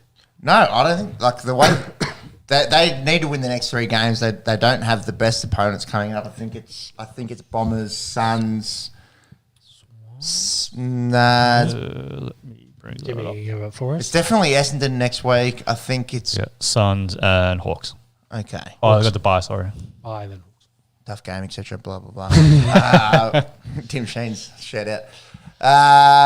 No, I don't think they'll make the 8, and it pains me to say it. Yeah. But I think they've lost 6 from the last 7. They just again it must be a Blues thing. Much like the New South Wales Blues, it's like they just don't know how to win these games. Look, they weren't expected to go out there and beat Melbourne. No. You know, the premiers from a couple of years ago. But are they expected to beat anyone at this point? They say they kind of seem to be lost and struggling. When they play Hawthorn in a few weeks, they should be expected to beat Hawthorn. Caveat. Do you think Vossi will hang on? Yeah, it's too early. I don't think anything came about the whole Teague saga, and I think it's too early to be throwing that at Michael Voss. Yeah, this is not the NBA. You know, don't sack your coach if you make the finals. Although they may get 1 win out of it. True. To do it before Hawthorn, guaranteed. That's it. They're sitting at 9th and need 1 game to get us into 8th. Sack the coach. True. At the end of the weekend, Carlton are sitting 14th. So you look at the top 8. Collingwood will obviously be there. Port Adelaide, Melbourne, Brisbane Lions all going to be there. St Kilda probably going to be there. And then it starts to open up a little bit here. Bombers, Bulldogs, Cats. Cats will be there. I think everyone at the start of the year probably expected the Cats to be there. They started so slow and they're playing catch up. The Bombers and Dogs. And then you still got a bunch of good footy teams ahead of them in Freo, in Adelaide. Crum. Gold Coast, Swans. I think it's too tall an ask now. That said, if they can string three in a row, maybe it's a different story in a month's time. But no, I think the damage has already been done. You want to run through Port Hawk very quickly? And then probably run through Pies Eagles very quickly as well. Well, Port and Hawthorn's worth mentioning because at the half it looked like some records might be getting set in this one. They scored 105 points. I think it's like the second or third time in the AFL history that a team scored 100 plus points in the first half. It looked like it was going to get really, really yucky. And then Hawthorn, to their credit, actually turned the corner a little bit. They outscored Port in the second half. Luke Bruce, the most notable of all the Hawks players, booted in his 500th goal. Some pretty interesting names there that he might catch. Come end of the year. John Longmire, Stevie Johnson, Brent Harvey, Mickey O'Loughlin, to name a few. And on the Port side of things, it was Rosie, it was Butters getting a bunch of the footy, and Finlace and Todd Marshall booting 5 each. We've spoken the last few eps about Jeremy Finlayson and the misso fighting breast cancer. She announced during the week that she's officially cancer free. So hopefully, on the right track there, and he can just focus on footy. That said, he's having a great year. So being able to channel a bit of that fire and play good footy. But Port looked very, very good, and they sit second on the ladder for a good reason. Yeah, definitely helps getting a number 1 pick from Melbourne. That's true. North Melbourne, that is. Well, he was pretty good as well, old Horn Francis. The Magpies go and get a pretty convincing win over there at Optus Stadium. That's 10 losses on the trot. For the West Coast Eagles, that's the worst run in their club history. Probably the big talking point out of this was the bump. The Jordan De Goey shot on Elijah Hewitt. He's facing 3 to 4 weeks. I think he, at a minimum, will get 2 of those. Did you guys see this and your thoughts, please? Yeah. Lays the ground high, hits him in the head. Case closed, essentially. I think he'd probably get 3 weeks. I saw, again, back to the dinosaurs, saying, sit him down for a couple of months. In the AFL, that's probably a bit much. Months is a bit steep, but yeah, I think it was high, it was late, it was careless. Yeah. I think minimum 3 weeks and then see if they want to push that at all. Yep. I think that's fair. He's sort of struggled, hasn't he, Jordan De Goey, to find obviously no one's going to question his talent. Yeah, he's been a little up and down this year, but I think Collingwood have fine carried him because they're just doing great as it is. So. I don't think they'll miss him too much, no. Yeah. I think they're kind of like, we'll just he'll go away, he'll come back. Then they run into the finals. We'll try to, get him going, and then come finals time, they want his best. That's when they want him, playing at top rank. Is leading into the finals footy. Season footy, it doesn't matter. We're top of the table. We'll probably finish in the top 4, guaranteed at this point. So let's start angling for making a really good run to win the comp. It was a bad one. It was high. It didn't look any better in slow motion, did it? No. I feel a bit for Jordan because he's an excellent footy player. There's not many blokes that you can play him, as you're starting ruck rover or starting full forward, and they're gonna, put in and make a difference on the game. But this is starting to creep into his game a little bit too much, perhaps. Maybe a little frustration on his part. Everyone's been after him for the better part of 2 or 3 years. So it's also a split second to see, not to take it away, because Elijah Hewitt is concussed and he probably misses, the next few weeks and doesn't deserve to. Yeah, but I think you look at it, he's made the decision to bump him. Like that was always going to be there. I think he, the issue is he leaves his feet and hits him high. Yeah, and the climate at the moment with all the head knocks, concussions, ex players.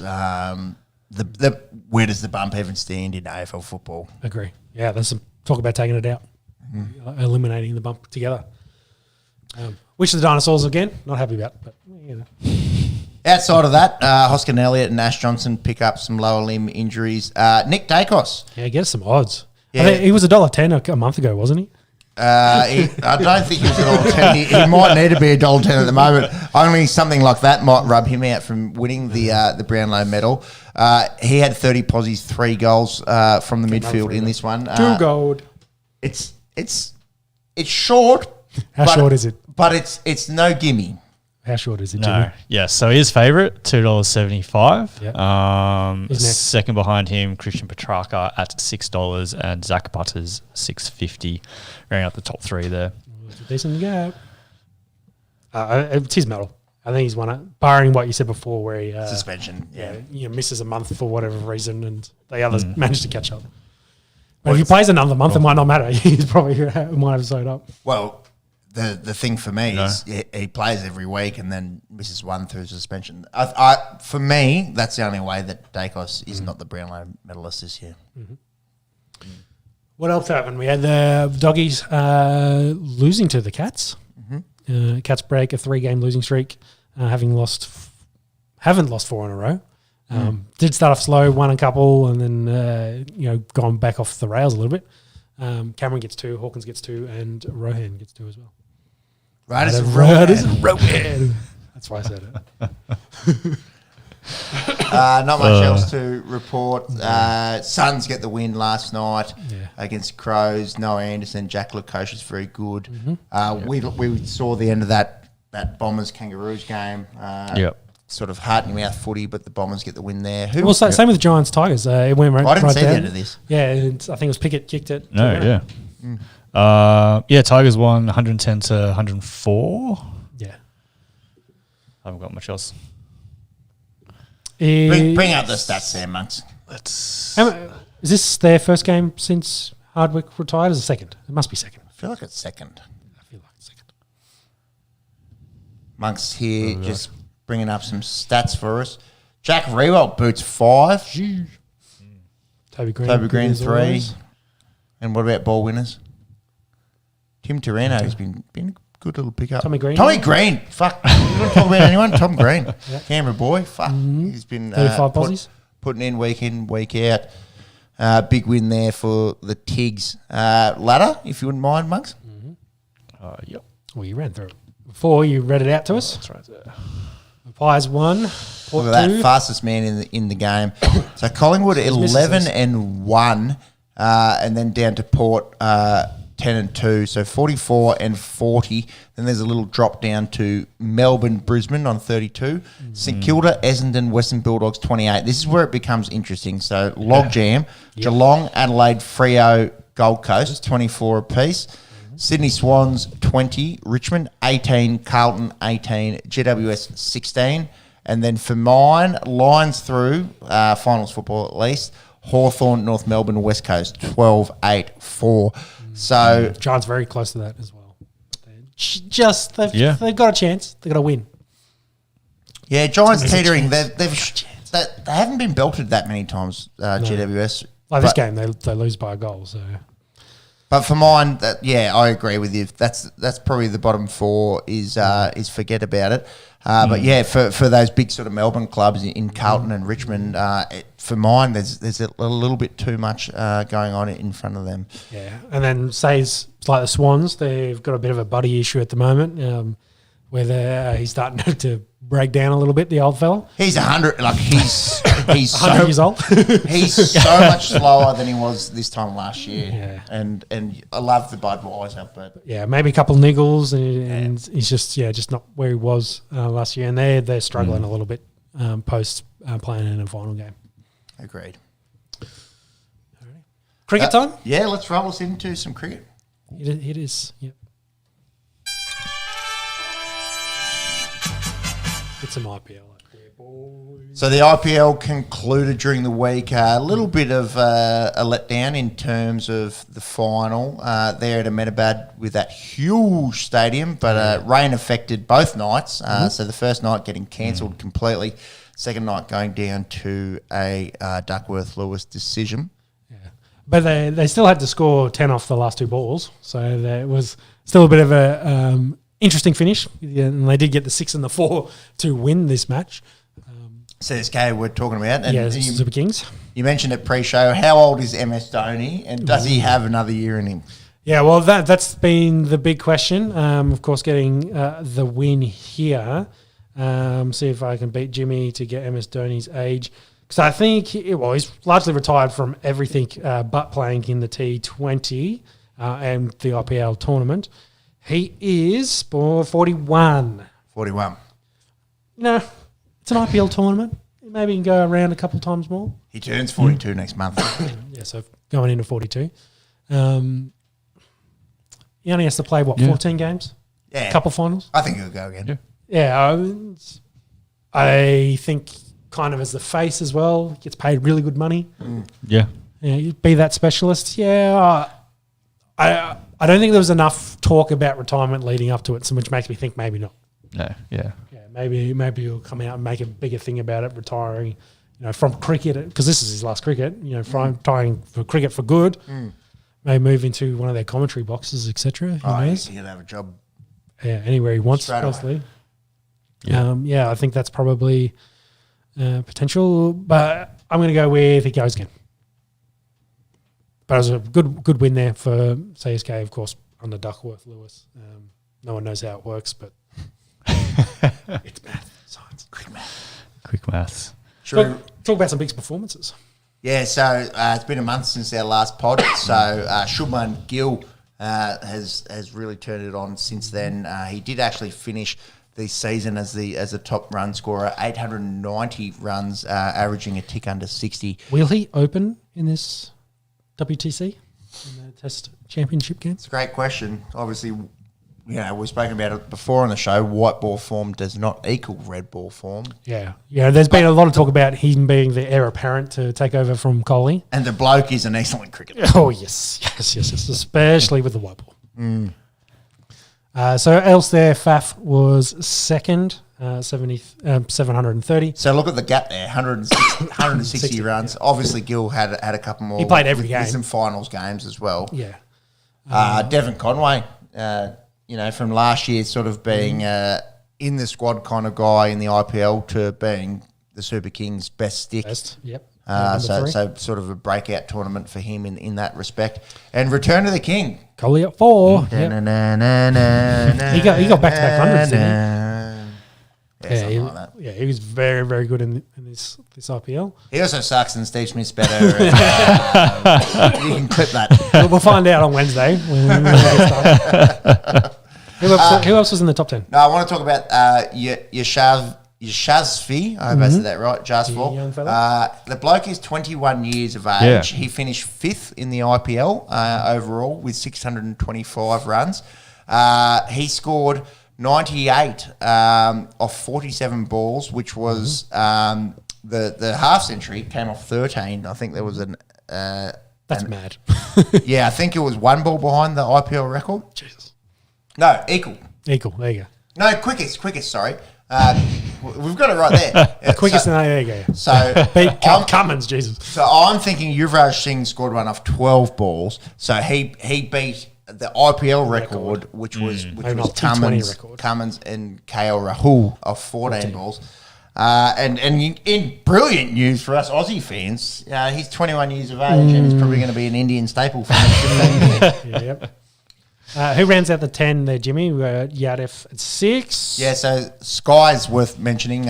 He scored some crazy scores at the end of the tournament there for the Mumbai Indians.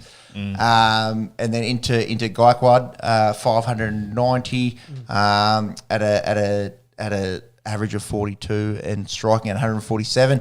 And then the first of the Aussies in David Warner, 516 runs at about 37, striking at 131. So a lot have been spoken about his... He upped it a little bit, but he's striking. He was striking at like 110, so he gets it up to 130 odd. We'll talk about him in just a second. Into Rinku Singh and Ishan Kishan roll out the top 10. Cameron. Yeah, Cam Green. He had a good tournament. Bowlers, if you wouldn't mind there, Monks. So that's the orange cap goes to Shubman Gill, and the purple cap for bowlers, Mohammad Shami. Is that back-to-back for him? I feel like he got it last year. Your memory might be better than mine. Mohit Sharma, Rashid Khan. Look at that. Top 3 times. Yeah, that's nuts, actually. But they didn't win it. Went close, but didn't win. Need to just bowl rain out of here. Yes. 28 wickets there for Sharma, 27 for Sharma, and then 27 for Khan. How far do you have to go down to get a foreign bowler? Because that... Rashid Khan. Oh, sorry. Well, you did my mistake. I do that all the time. It's because he's also playing at Gujarat. Yes. But I get your point. Besides that... Noor Ahmad, I don't think he's Indian. Yeah, I think Jason Behrendorff. Yeah, Behrendorff there, 17, took 14. Moral of the story is a lot of Indians did well with the ball. Yes. And also the bat, which is, it's IPL, I guess so. And then, that probably leads us into some of that World Test Championship conversation. The Aussies, Maxi got a 68 against the Mumbai Indians. Behrendorff, as we mentioned before, got 3 for 36 against Mumbai Indians. Just talk briefly on Behrendorff. A lot of people didn't have him making an IPL team, and then he actually finished as the best Aussie bowler throughout the series for the Mumbai Indians. Had 14 poles. He was a little expensive in going at about 9 and over, but his career is not over. A lot of people sort of saw him in his mid-20s as being the next big thing in white ball bowling, left arm quick, and has definitely had a horror run with injuries, but definitely still there or thereabouts in terms of Aussie white ball cricketers. And then the Bison didn't do much with the bat, but he got 3 for 18 for DC. So. But I think that's important because the Bison, the last few years we've seen what he can do with the stick. Hadn't been bowling as much. He bowled a fair bit in this. And bowled well. Bowled well. So for Aussie pundits and us moving forward, it's good to see Mitch Marsh doing well with the ball. Yeah, I think he's at this stage very much the Cameron Green cover.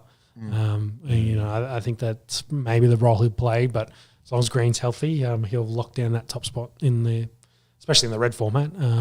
They'll compete for a spot in the white ball format. That's the IPL. Let's roll into the World Test Championship and the Ashes. Boys, the World Test Championship starts on Wednesday. Let's fucking go. It's massive. So 2 years of Test cricket culminates this weekend with the Aussies taking on the Indians on neutral Jimmy, territory. see if you can find some sides for us. I don't think... Squads have been named, obviously. Yeah. Okay. So squads there: Australia, Cummins, captain; Steve Smith, so what's vice; Hazelwood, Boland, Carey, Green, Harris; Hazelwood out, injury. Yep. Head, Inglis, Khawaja, Labuschagne, Lyon, Murphy, Nisa, Stark, Warner. Yeah, so Hazelwood out for Achilles, Nisa in. I think I've been seeing in the chat that Boland will get a run. You think? So? Yeah, you think so? Yeah, I think, and especially in this Test Championship, because I think it goes back to what we were discussing a month ago. Is maybe they give Boland a run in this one to see what he can do on England conditions. Maybe lead in the Ashes, a bit of a trial match for him. Because otherwise, Stark and Cummins have locked down the spot, and who's going to be that third? So maybe even Starkey maybe gets a rest in this, and then you've got Nessa in there. Maybe they have a bit of a bowl off, Nessa and Boland, who's going to be going in the Ashes. Be interesting to see what they name as that squad going into this. I don't think you'd use it as a trial game. I know. Well, what's more important to you, Ashes or winning this? That's a good question. So you got a little bit, of both. You want to win this, but also you want to be ready for the Ashes. Yeah, I think whoever you think your best three quicks are, that's who you pick. Yep. So other news there that Rahul was out. Ishan Kishan is in as his replacement. Would you like Bugger? Would you like me to do the Indian names? Yeah, if you want, you can run through. Not as bad as Sri Lanka or something. A little Ashwin, bit longer. Borat, Gill, Jadeja, Kishan, Kohli, Patel, Pujara, Rahane, Shami, Siraj, the Lord, Jaidev, Unadkat, and Umesh Yadav. So not a huge change for both teams outside a few spinners for the Australians and, of course, Footbrush from what was in the Indian series. So neutral ground. Be interesting. The Aussies have been doing pretty well in county cricket. Steve Smith and Labuschagne have been playing over there for the better part of the last month. Good. Preparing. So they're looking good. Definitely. For the Pommies, Jeffrey Archer left IPL with Jofra, sorry. Jeffrey, fuck me. Archer left with elbow fractures from the IPL, didn't finish the season. So he's been ruled out. Poor bugger with ongoing niggling injuries. Bairstow is looking good, though, for the Pommies and should play. And then the big news this week, well, I think it was today, actually. David Warner announcing his intentions, maybe, that he wants to retire at the end of the year. He doesn't think he'll go all the way through to playing in the West Indies series. I think, is it Pakistan that's out here? Yeah. So they're doing that Pakistan series. I think it's Pakistan and the West Indies. Oh, okay. But I think it's Pakistan up first into the West Indies, so he'd finish at the Sydney Cricket Ground with Pakistan. I think is his thinking. The question is, does he make it that far? I think it's a brilliant idea to put to the selectors, saying, I am going to fall on my own sword at the end of the year. Look, who do we have that's better to replace him? That's my question. Well, we had Head opening in India, kind of testing the waters there a little bit. I think that's a logical explanation. Yeah. I think Cameron Bancroft is banging down the door. Probably needs to be ready to go. Yeah. Can't get a run, but he can't make an Australian squad, but he's been making runs, sorry. This Ashes series will be very telling. If he continues to struggle, because they've got the Ashes series. They've got, I don't know who the other one is. They've got another series in between that and then the Pakistani series. So there's 3 test series essentially left for the next 6 months. But I think that Ashes series will be very telling to see if he lasts in that squad. Because if, heaven forbid we lose and he plays poorly, gets a couple ducks, they might start early on the transition. Someone mentioned to me in the cricket chat today, and I probably hadn't been that acutely aware of it in my own head. Usman Khawaja is 36 years of age as well. True. So obviously not on form, but natural progression of things. You'd probably think in the next 2 to 3 years we need 2 new test openers. Yeah. And like we said, with that Ted Bancroft, whether Harris can, he's in the squad where they can write that. The anointed one. Yeah, right that ship a little bit. I'd love to see Marcus Harris score some runs, but I haven't seen it. Yeah. So that's the thing. And he's been outplayed, I think is the other thing, in the Shield by the other guys we've mentioned. So. The role of Will Pekoski, obviously everyone is rooting for him. Even more anointed. And to get over, head knocks and concussions and mental health. No one wants to use that as an argument for him not to be in the team. But where does he sort of slide into things? So we got World Test into England, ODIs against South Africa, and then the World Cup. Okay, the World Cup. Sorry, and that's the World Cup. So red ball cricket, it is literally the Ashes into our summer of cricket. Yeah. Okay. Yeah. Well, he wants to play in the World Cup. I'm assuming. So yeah. And I think Davey doesn't have to worry too much about his spot as much in the white ball format as he does the red ball. No, I agree, yes. Yeah. Not a lot left. Might let you kick us off into the NBA. Hey, I'll give a rundown of what's happened and then we'll talk about finals. Get Monks on the button. I'm going to go pee real quick. Yep, go for it. Curry sets, fires, puts it up. Bang! So for us, it's been a little while. So we finished off about semi-finals, so Eastern semi-finals. Celtics took down the 76ers there, winning 4-3.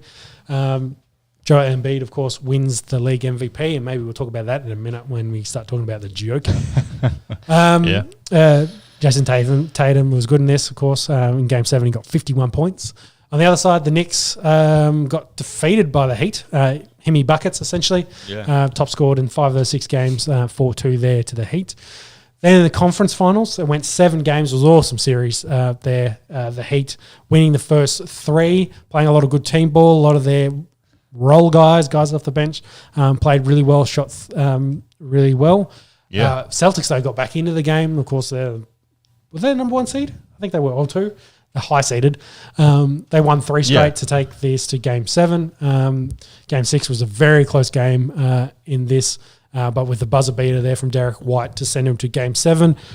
But the Heat blew him out in Game 7. It was 103-84 for that final game. Jason Tatum rolled his ankle, the first play of the game, and they were just off. So the Heat win their conference final, go through. Into the NBA Finals. Definitely going the long way as well. Yes, playing a lot of games. The other side, the Western semi-finals. Scroll down for me there, Jimmy. Too far. The Nuggets, you've gone too far. Scroll up a little bit. Nugs beat the Suns 4-2, knocking the Suns out and sending KD away.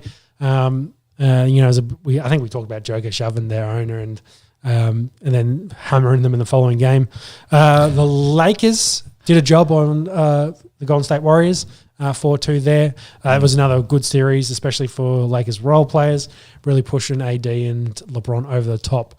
Curry misses out. The Warriors misses out on a repeat, and they go away. In the conference finals, Nuggets just too good. Swept the Lakers, really showed why they were number 1 seed. Joker and Murray really elevated their shooting capability. I think Murray had like a 10-point average more. So I think he was averaging like 14 points during the season. He was averaging like 24, 27. And then Joker upped his by like 5 or 8 points as well. just to show that they really took more of a role in this team and scored more. They played some really close games in this, but Joker, as he was the difference here, and they swept the Lakers. And that leads us into the finals, which is Nuggets versus the Heat. Another Florida-based team making it all the way from the 8th seed to take on the number 1 seed from the other conference. Game 1, very much Nuggets, though. Murray, I think, started off pretty hot, and then Joker rolled his way into this.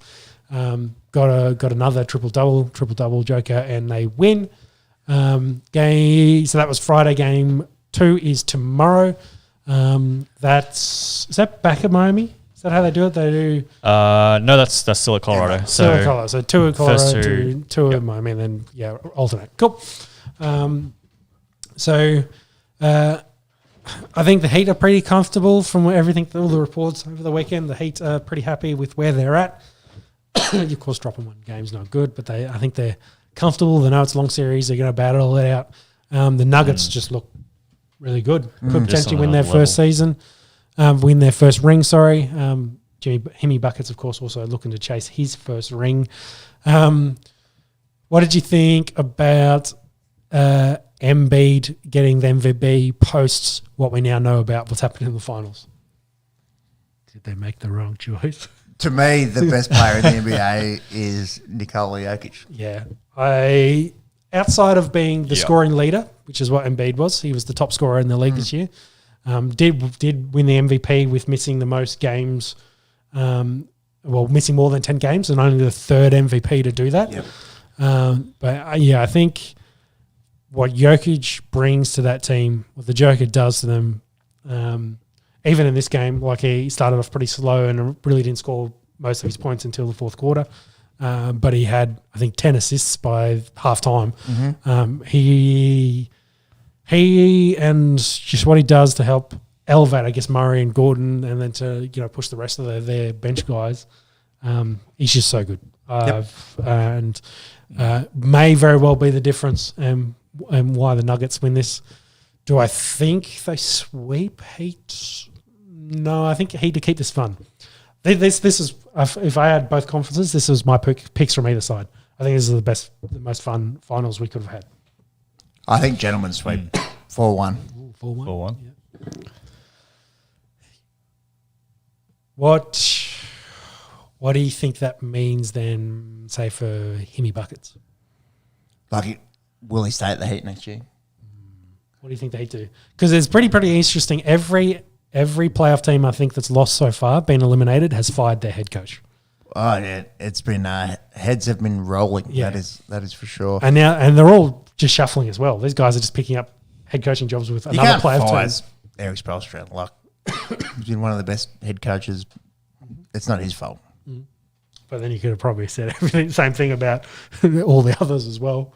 They're the 8th seed. They don't belong to be they don't. They're playing overs. Yeah. I think this is only the 2nd time in history that an 8th seed has made it to the finals. Yeah. And look, they're probably not a true 8th seed given play-ins and the way that everyone sort of times their run and whatnot. But they didn't have Jimmy for the first half of the season essentially. So that heavily affects their record. So they're definitely a better squad. I think the big difference is probably that stat there. We got their role players. They shot 2 and what's quick math? 24. Yeah. 23. So we're talking about in game 1, Max Strus, Duncan Robinson, and Caleb Martin absolutely stinking it up. Yeah, and they'd been really good in the Celtics series to keep them in games, and they really need to help. But in this one, did nothing. So they have to step up. Jimmy has to be unreal. Bam was the shining light, I suppose, in that first game, leading both boards and points for the Heat. I think that really his job, essentially competing there against Joker, was showed essentially in the first 3 quarters of that game where Joker got less rebounds and was playing more of an assist game, dishing it, and wasn't putting up as many shots. He's very good at basketball, but Bam. But he's going up against should have been a 3-peat MVP. Yeah. And the best player of basketball as at the moment. So he's a freak, dude. He doesn't look that athletic. He's actually not that athletic. He just does things that other bigs shouldn't be able to do. He's just super talented with the ball in his hands. He's the Lindsay Collins of the NBA, if you will. Oh, yeah. Your boys' thoughts the rest of this season? The rest of this series, I should say. Me personally, I'm happy because I was like, see Nugs win would be awesome. It's exciting. Big Denver man with the Broncos. It hasn't, for me, since Mello and the Birdman took it deep. The Birdman. I think it was throwback. Yeah, I think it was 08, 09 was the last time they went really deep in a playoff series.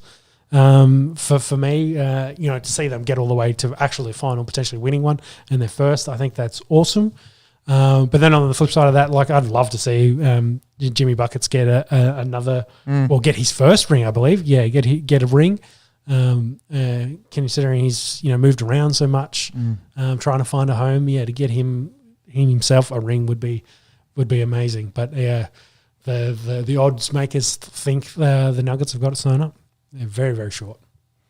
But I think they said the same thing for Celtics versus Heat, that Heat had like a 3% chance of winning or some shit. That was the ESPN stat, and they went out and won the series. So Joker $1.17 for the finals MVP. Yeah, the only reason he wouldn't win that award is if Jimmy somehow wins this series and Miami win the finals, because he'd have to be the difference. What is the head-to-head a game down?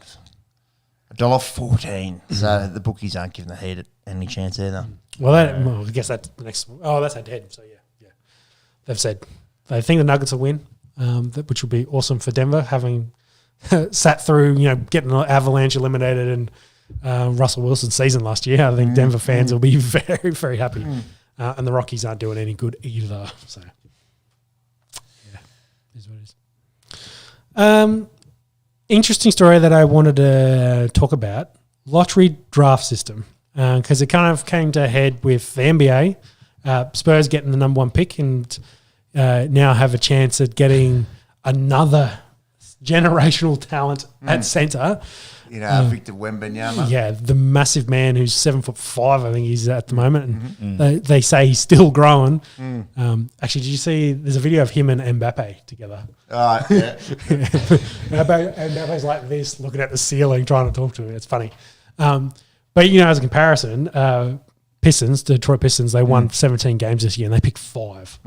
Not really a reward there for being the worst team in basketball. And then it also came out through the NHL. They did their lottery draft system, which was with the Blackhawks getting the first pick.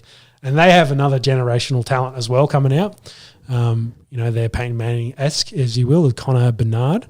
So NHL rigged was trending for 24 hours. It was interesting because ESPN showed the third pick before it was actually announced live on the television. So, some adding to this conversation of rigged. But the Blackhawks, the Hawks, is a massive market, and their season ticket sales have exploded with the fact that they got the first pick and they're going to pick Connor. And whether there's a bit of rigging happening in there. So that, of course, led to the question of should the NFL have a lottery draft system like the other major leagues. That kind of made me start thinking about the NRL and drafting, but it's probably a different conversation. What do you think about American sports and NFL potentially going lottery draft? That who was it this year? It was Bears could pick 5 instead of 1 after being the worst team in football. Well, it really takes out the supposed tanking side of things, allegedly, but people in the NBA do it as well. Yeah. I suppose it's a harsh comparison because when you're picking one guy and there's 5 guys on the court, it's a big difference between that and 53. And I guess the stakes are so much higher. It's the same with NHL. They have what? 7? Yeah. 6 on the ice. 6. 6. Yeah. Big hockey fan. Yeah, exactly. But with small numbers, small numbers compared to you have 11 offense, 11 on defense, and you got all their backups, etc. Like it's there's a lot. There's still a chance for huge impact. You pick a quarterback 1, and then you might change your franchise around. That's kind of what they're thinking with Bryce Young. That's what he's going to be. Yep. But I kind of feel like it doesn't help with the parity that the leagues are trying to have. So I think if you're the worst team in the league, you should have the chance to pick the best player in coming out. Because that's how that's the whole point of trying to elevate the parity in the salary cap era that we have in sport is, the worst team should get the best guy to get hopefully that magnitude better so then can compete with the others. I don't hate it in an NBA setting. Like, if you want, just be a bit better during the year. I think without simplifying it too much. But then you end up where Dallas were, and then that's it. I think it just actually tanked to try and get a chance at like a dude like Victor. Yeah, it just moves the goalposts a little bit. Whereas like with the NFL, you can't really say that people are tanking to become last to get the first draft pick. It has happened. It has happened, but like you wouldn't. I suppose it's not as prevalent. Like, and it is different as well because they play 17 games versus 1,000. So the NBA is the most stark example of tanking. Yeah. Because it's so reliant on the individual brilliance of one person. Yeah. Whereas it's not an exact comparison with the other sports. Yes. Yeah. And then with the whole tanking, it's like getting that last spot in that top 10 or whatever for the draft, so that you might get a chance to get a high pick. It's just moving the goalpost. I don't think it really. It's if people want to tank, they're going to tank. That is true. True. The draft pick. So been tanking for 33 years. I think either way, I think each sport, with how many decades they've been doing it, kind of found their nice niche, their nice what works for them. The NFL works for them. I don't think there's a change it. NBA and NHL, that works for them. It would feel weird having a lottery in the NFL. Yeah, that's what now. Like if you implemented it now, I think it would be weird. If they started with that system, of course it'd be ingrained. So I think that's fine. Although could just be another NFL event that Goodell can advertise for money, more money, a bit of hype. But then you get into that rigged conversation as well when the fucking Jets are getting the first pick every time because it's a huge market and it gets all the bloody viewership. Yeah. I don't think it'll change. Anyway, XFL finished up. Interesting, they're going to do a draft coming up soon where they're only allowing undrafted players from the NFL draft to be eligible. So guys that say went undrafted and then didn't get picked up on a practice squad, so not on a roster. So guys that come out of college and they're now looking what they do, they can be drafted through the XFL system. So I don't know if they're going to do a combine or some shit like that, but they're going to run their own draft. Very much run as a G League that does everything the NFL does to try and pump a bit of talent in. And a few guys have been picked up and on NFL rosters leading into the season. But what do you think about the NFL championship? They won. I think the quarterback for the winning team at halftime was saying, just play another half and we'll go out there and be world champions. I know Americans love the fact that they're world champions because no one else plays their sports but their country. But considering there's the NFL, are they really world champions? So what is the XFL like? Is that like the football league for like porn stars? Like, I don't think I've ever watched 5 seconds of the XFL. Well, it's the guys that can't make the NFL play in the XFL. Yeah. I mean, fringe dudes. That's what it is. Different rules, different games. Yeah. So are they world champions? At the XFL. I'm trying to work fringe into porn stars here right now. No, that's more minge. But anyway. There you go. No, they're not. No, I think it's done. World champions.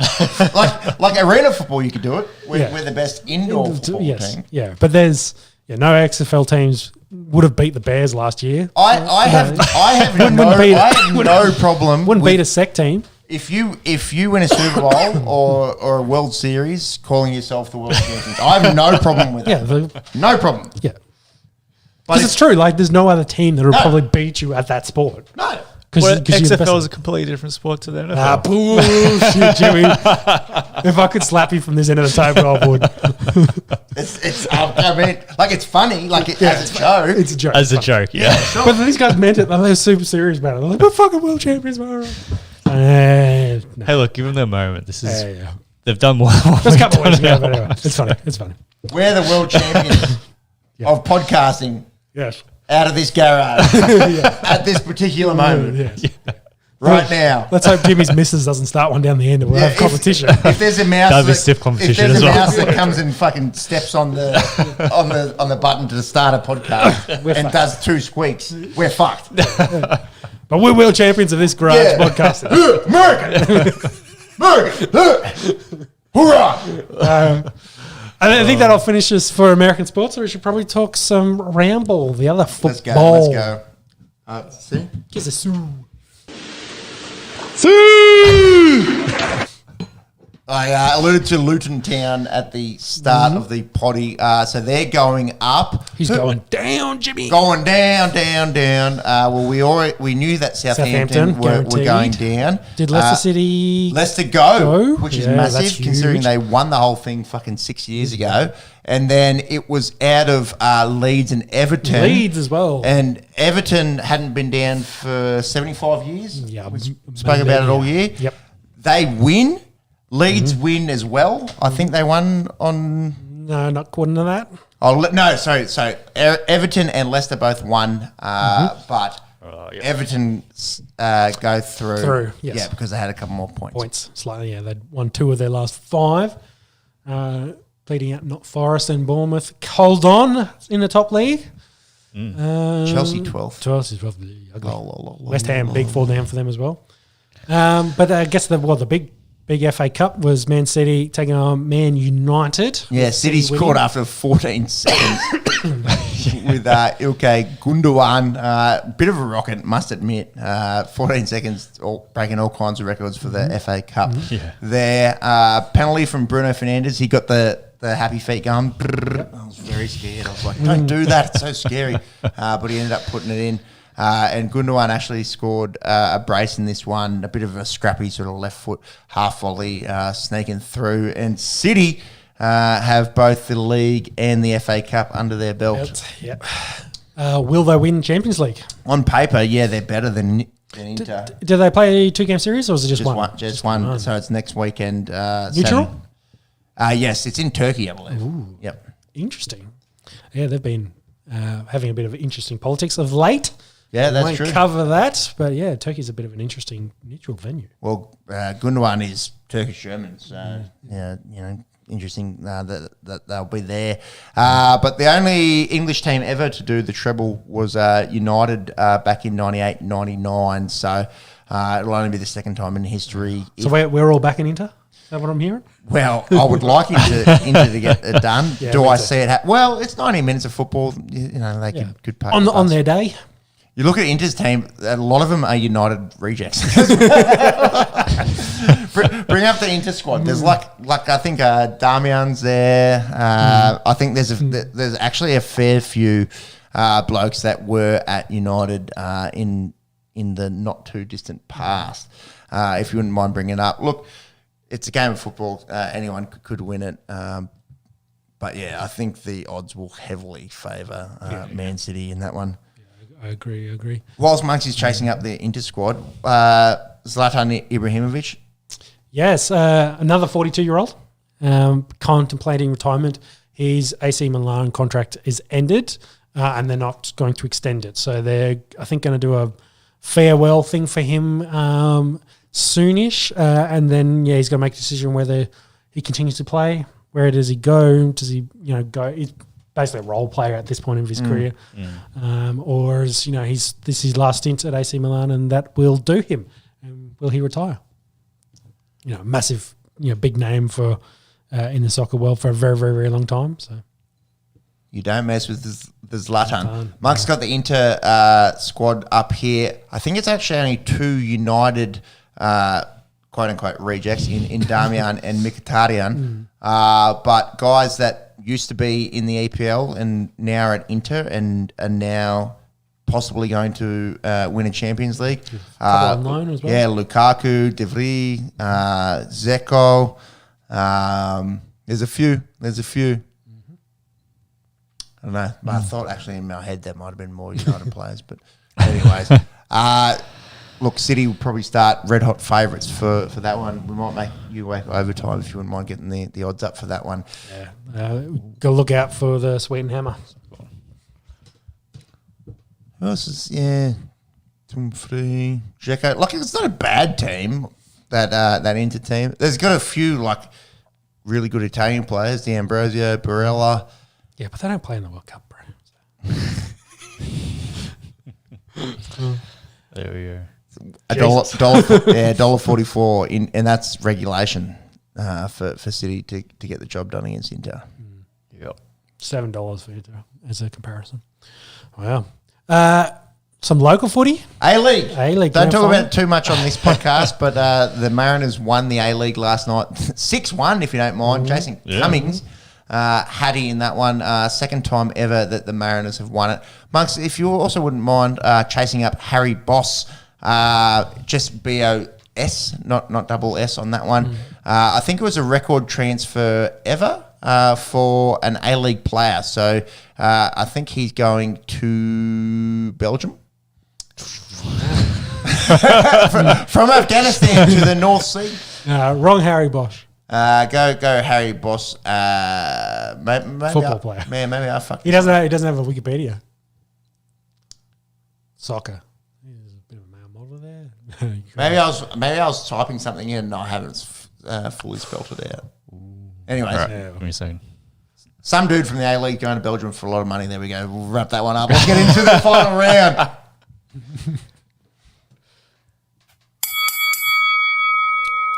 A lot to get through. I might run through some of that. So UFC, I think it was a week or so ago, Francis Ngannou signed to go to the PFL, basically because he got big money and then also ownership in the PFL African side of it. So he helped to build mixed martial arts out of that continent. Then that kind of started a whole rumours about him ducking Jones, and then a lot of words between him and Fury as well, and the whole bit back and forth. Some rumours today that Dana's trying to make a big money offer for Fury to fight Jones in the UFC. That's never going to happen. And then the heavyweights in the boxing division, it looked like AJ and Wilder for a while. Now it looks like AJ and White. So that deals all changed. Usyk can't get a deal. Then the top four in the heavyweight division can't really agree on who's going to fight who and when. But I think they're trying to put together a big heavyweight card in December, or towards the end of the year at least. So bit of that there. But yeah, a little bit of a war of words with, Francis and Jones being on opposite sides of the street and tossing words back and forth about who's the GOAT. But don't think it matters at this point. Well, I thought the Jones tweet was kind of funny in that he said Francis saying he's the GOAT was like going to win one Super Bowl and Brady wasn't playing. And then going to the XFL. Yeah, and then I think... And saying that you're world champions. Yeah. I think a lot of people also had the point, though. It's also like you're Aaron Rodgers and you sat out 3 years because you didn't want to lose to Brady as well. My analogy back to front, but either way, Jones didn't fight for 3 years while Ngannou was his most active. So he had made that choice too. So good back and forth there. So another Keith, as you will, Jordan Boss. Yeah, it wasn't Harry Boss, it was Jordan Boss. So you're fucking up the old timers' names, I'm fucking up the young timers' names. Jordan Boss, yes. $2 million. There you go. Yeah. Keith Berg, that's high. So talking about fights, I had a bunch at the Apex Centre. The Kiwi, Kai Kara France. Losing in a terrible decision. I didn't say this was bad. Yeah, it was a split decision. The fourth round was the most arguable one there. If you look at statistics, you got to take it down. It was like 27-5 significant strikes, and two of the judges didn't give him the round. So I think he's a bit hard done by on the judge's decision there. Outside of that, Jim Miller got another KO. He's 39 going on 40. He wants to make it to UFC 300. That's his goal. I think he fought on 100 and 200. So I think that's, 300 would probably be his retirement. Mackenzie Dern fought Hill and won. Was that decision or submission? I can't remember. It's been a while. It was a couple of weeks ago. And then even further back was Almeida beating Rosenstrike and Johnny Walker keep on walking. Yeah, beating Anthony Smith. That said, that's just all fight nights. Looking back over the last few weeks, the big talking point is these big cards that are upcoming. Yeah, so if we start with UFC 289, Jimmy might want to find us a card, but it's headlined by Nunes defending her belt. And then you've got the lightweights in Oliveira and Darish fighting, I guess, for a number one contenders, but really. Yeah, it should be. They're very, very close to the top of the division. And not to take away from Charles Oliveira or Amanda Nunes, but out of all these stat cards upcoming, this is probably for mine the weaker of the bunch. Yeah, I think they're a bit unfortunate that they got 290 and 291 following back up. But even like you look at the back of that undercard, like Mike Malo and Adam Fugit, Dan Ige and Nate Landveer, like not huge, not big names, are they? Whereas you look at these next few upcoming after this, and they are fucking stacked. Yeah, it looks like they had a few dropouts. Unfortunately, this one. Look, that's always going to happen. Isn't it? Yeah. Thompson and Pereira is one. Yeah, so it's a bit unfortunate. That's next weekend. Next weekend, I think the Oliveira Darnish match will be interesting because both have excellent grappling backgrounds. So whether that ends up being a bit of a grappling fight or whether Oliveira tries to keep it standing. Nunes maybe going to do Nunes things, but she's been a bit suspect. It depends on what Nunes shows up, I guess, and how ready she is. This is bantamweight, which is her division, yes. So 135. So she should be right for that. Not the one that she lost. No, not the bigger 145, I think. 135 is kind of like that's her main division. So, don't know too much about her opponent. Yeah, we'll try and chase something up. Obviously, we cover a lot of sports here, and and a contender to go. There we go. Just ranked fifth. Yeah, maybe a bit of a step up. Nunes, of course, is a huge step up for anyone in that division. She's a 35-year-old Mexican fighter. Run of form, 2 wins, lost to Holly Holm. So she's 4 from the last 5. Look, I imagine this is, rock up and get the job done for Nunes. But hopefully we don't need a body bag. Let's hope she can compete. Yeah, but we did say that for the Pena fight. And she's a big lady, I think, as well. So that, might be a bit of a difference in this. 5'9", Irene Aldana. We'll see what happens. Anyways, not to take anything too much away from this 289 card, but Monks, if you wouldn't mind strolling forward to 290, because this thing is lit. Like, it is tasty, that heavy, and obviously for us as Aussies, with Volk going up there to headline against Yair Rodriguez, but there's going to be 2 title fights. Marino will get a relative unknown, at least for us sort of, semi-casuals in Pantoja. And then Bobby Knuckles, he's going to fight Faf's cousin, Drykins Duplessis, Jalen Turner, Dan Hooker. So that Whittaker Faf, not Faf, Duplessis fight, you got me with it. The Duplessis fight. He's going to throw cough lollies at him. Sandpaper back the other way. That's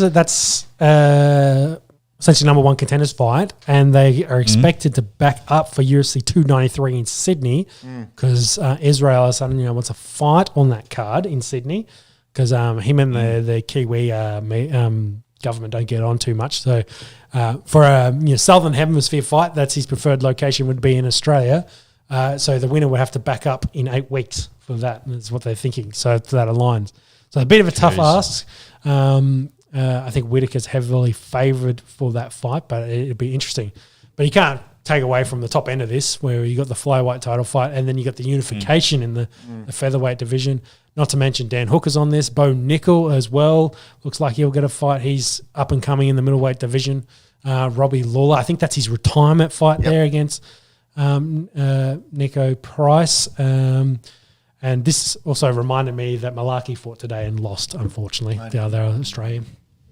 So how many Aussies on this card? Volk, Jimmy Crute, Whittaker, Crute, Della Maddalena. It's 4. I think is Hooker technically Hooker's Australian? I think he's Kiwi. So there's five Anzac boys on this card. Yep. Yeah, it's a big card. Where is this? UFC to Vegas. Vegas, baby. Yeah, and then that I guess runs into UFC 291, which was also announced, which has another potential number 1 contenders fight in the lightweight division, with Dustin Poirier taking on Justin Gaethje, followed by Blachowicz and Pereira. Pereira coming up. Up to light heavyweight. Have you seen the stalking that Pereira and Adesanya have been doing of each other? No. I think Israel was at a Warriors game, and then the next day Pereira showed up at Storm's training. Yeah, I did say that. And then they were both getting onto a flight, I think, out of New Zealand at the same time. So they're both on the plane, like, 2 guys between them, and that as they're doing customs, getting out. So they say, what is our life at the moment? And then Pereira is now fighting the one dude that's beaten Israel outside of himself in Jan Blachowicz, going up in weight and beating the dude that he couldn't beat. That's the conversation. But I think Pereira is a huge human being. So I think he fits very well at light heavyweight division and will take on, if he wins Won't have this. to cut as much. Yeah, I think he'll be fine. So I think Hill and how did you say his name? Not, I think Petrarca, but it's not. It's what's the Czech dude's name? Prohashka. I think they're going to fight each other, and then maybe the winner of this will get them.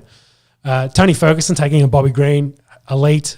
Paulo Costa is in there as well, taking on the up and comer. I'm thinking of how do I say his name? I have no idea. Ikram Aliskerov. Yes, and then as we mentioned before, Wonder Boy Thompson taking on another Pereira. Michael Cheza, Kevin Holland, Derek Lewis, name after name. This card is stacked. Big card. And where's that? That is Salt Lake City, Utah. Interesting. And then 293, if we skip a few more I ahead. don't think they've announced anybody on that. Sterling. But it's going to be Australia, and Australia. it's 293. would Volk be running again by that time of the year, September? You'd think so? Hard to say.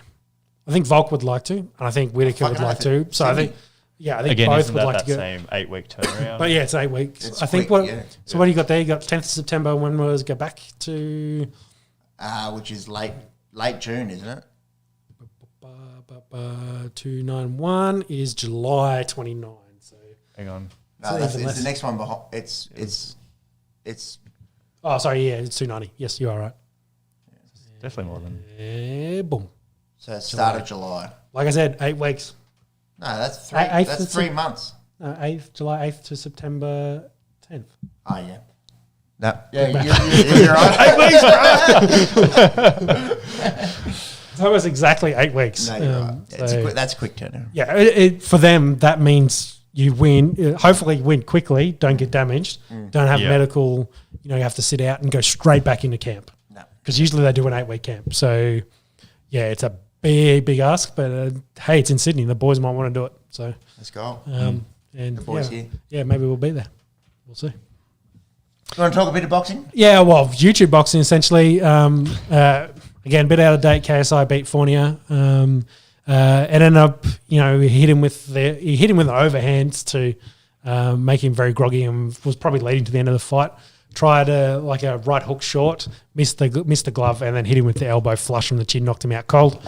Was overturned, wasn't disqualified, but ruled a no contest. The PBA, who sanctioned it in the UK, said it was accidental. They had the big Tommy Fury call out. I think that's probably the next fight, Tommy Fury taking on KSI sometime towards the back end of the year. And then on the other side of the country, the other side of the globe, we've got Diaz and Jake Paul doing their rounds. The press conference, a bit of a shit show between the two of them. But the big thing is it's in Texas. They have a zero tolerance for marijuana in that athletic commission. So as in, they'll test him if he has any pot in his system. The fight will get canned. So all likelihood this fight won't happen because I don't think. Why don't they just move it? Well, that's what Diaz is pushing for. Diaz is pushing to have it moved. I wonder with Jake Paul's arrangement, and that's the reason they picked Texas. But I'm not 100% sure. But yeah, it came out in the last couple of days that Diaz is asking about let's move to the venue so I can smoke weed. They're the big things that are going to happen in the next couple of months towards the back end of the year in the YouTube Boxing. Again, following that storyline of Jake Paul and KSI. KSI beats Fury, then you've got the conversation, I beat your guy. If Jake Paul manages to win again, Nate Diaz, who knows, then, hey, that pushes him back up. And we continue that spearhead to eventually these guys will fight each other, and then hopefully that'll be the end. Just briefly, can we go back to the Diaz thing? Yep. If you're going to stand to make a lot of money and it's legal in half the country, why wouldn't you just say to Jake Paul, like, can we just do this in California or I don't know. Colorado or something? I think that they signed the contract originally and he didn't know. They asked him questions at the press conference and was like, do you know that Texas is a no-tolerance marijuana state? And he's like, oh, wow, I didn't know that. Like, you see the shock and like, oh, fuck, what have I done? Like, on his face. I suppose the counter-argument would be, Nate, why don't you just not smoke Like weed weed. for 2 months? But anyway, that'll be very difficult for him, I think. So, yeah, that's boxing. Real quick, just while we're talking about Jake Paul, Logan Paul was seen on social media during the week Wrestling with Adesanya, and Bob as yes. well. So Bullshit. Yeah, doing some training. He's got a wrestling background, of course. He did wrestle in college. But yeah, whether there's some we start transition getting there. that celebrity fight Yeah. in MMA. We don't need more CM Punks. Hopefully Logan's better than that. Hopefully. So I'm going to get in the gym for the Esky representative. Yes, Yep. yeah. Definitely. Definitely. We'll do some call-outs. I think the only fight you'll have is probably with some Saudis, and it'll be in Saudi Arabia. We'll never see you again, bro. We're not building a stadium. Yes. All right. Let's finish it off. Bastian Vettel. I think that's the best soundbite we have. Boys, you have to obviously, inform me as to what's going on in the F1 world. Big F1 casual here. Where are we and who's winning it? Yeah, quick summary. Max Verstappen fast. No one else faster. So nothing's changed? Nothing's changed. Nothing's really changed. And I think my stat there, driving a rocket ship, is basically how the season's going. So I can't remember what race this was, but Max won from 9th. Miami, there you go. Perez finished second. Alonso was third. I'm assuming that's based off that second point there with the driver intros. Yes. There was a big story about cringeworthy driver intros. They had LL Cool J come out and hype them up and do intros for them. So every driver came and did their own walkout. Yeah, nothing wrong with that. Yeah. I think for the old timers in F1 it was a bit cringe, but Seeing SWAT, that's a good movie. yeah, exactly. Followed from that, Miami, we went into Imola. That race was cancelled. They had significant amounts of rain there. It was actually flooding in the town. There was drone footage, of course, of flooding all into the paddock as well. So they couldn't do this race. So it was cancelled. I've seen some postponements. I'm not sure if they'll do that towards the end of the year or not, but Imola was cancelled effectively. Then we went into Monaco. Max was pole, won the race. Alonso finished second. This was a massive miss, I guess, for Perez, who crashed in qualifying and started 16th. Started last, finished 16th.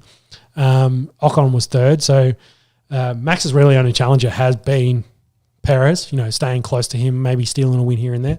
But this puts Max so far ahead. Spanish GPs tonight, starts in about half an hour. Barcelona. Max on pole again was like half a second faster than everyone. And F1, that is daylight. Yeah, it's crazy. So he'll probably win this. Sainz at a home Grand Prix for him starts second. Norris for McLaren, very, very good, up in the third spot there. Interesting though, Perez starts 11th again for that title conversation. If he can't move up there and finish second, then it'll be Max taking another big lead. At the moment at 39 points, his lead. Hamilton and Russell had a bit of a crash in qualifying. Hamilton out-qualified his teammate, and Leclerc, Ferrari's day goes from bad to worse. They're going to start 19th. So, yeah, looks like Alonso is staying in touch. There's a bit of number alignment for Alonso this week that potentially he'd get his next win. It's been, I don't want to say 10 years, but it's been a long time since his last win. But he's been third or second basically the whole season. So keeping in touch there with the Red Bulls. But Max looks like he's in his class of his own. He's got the car.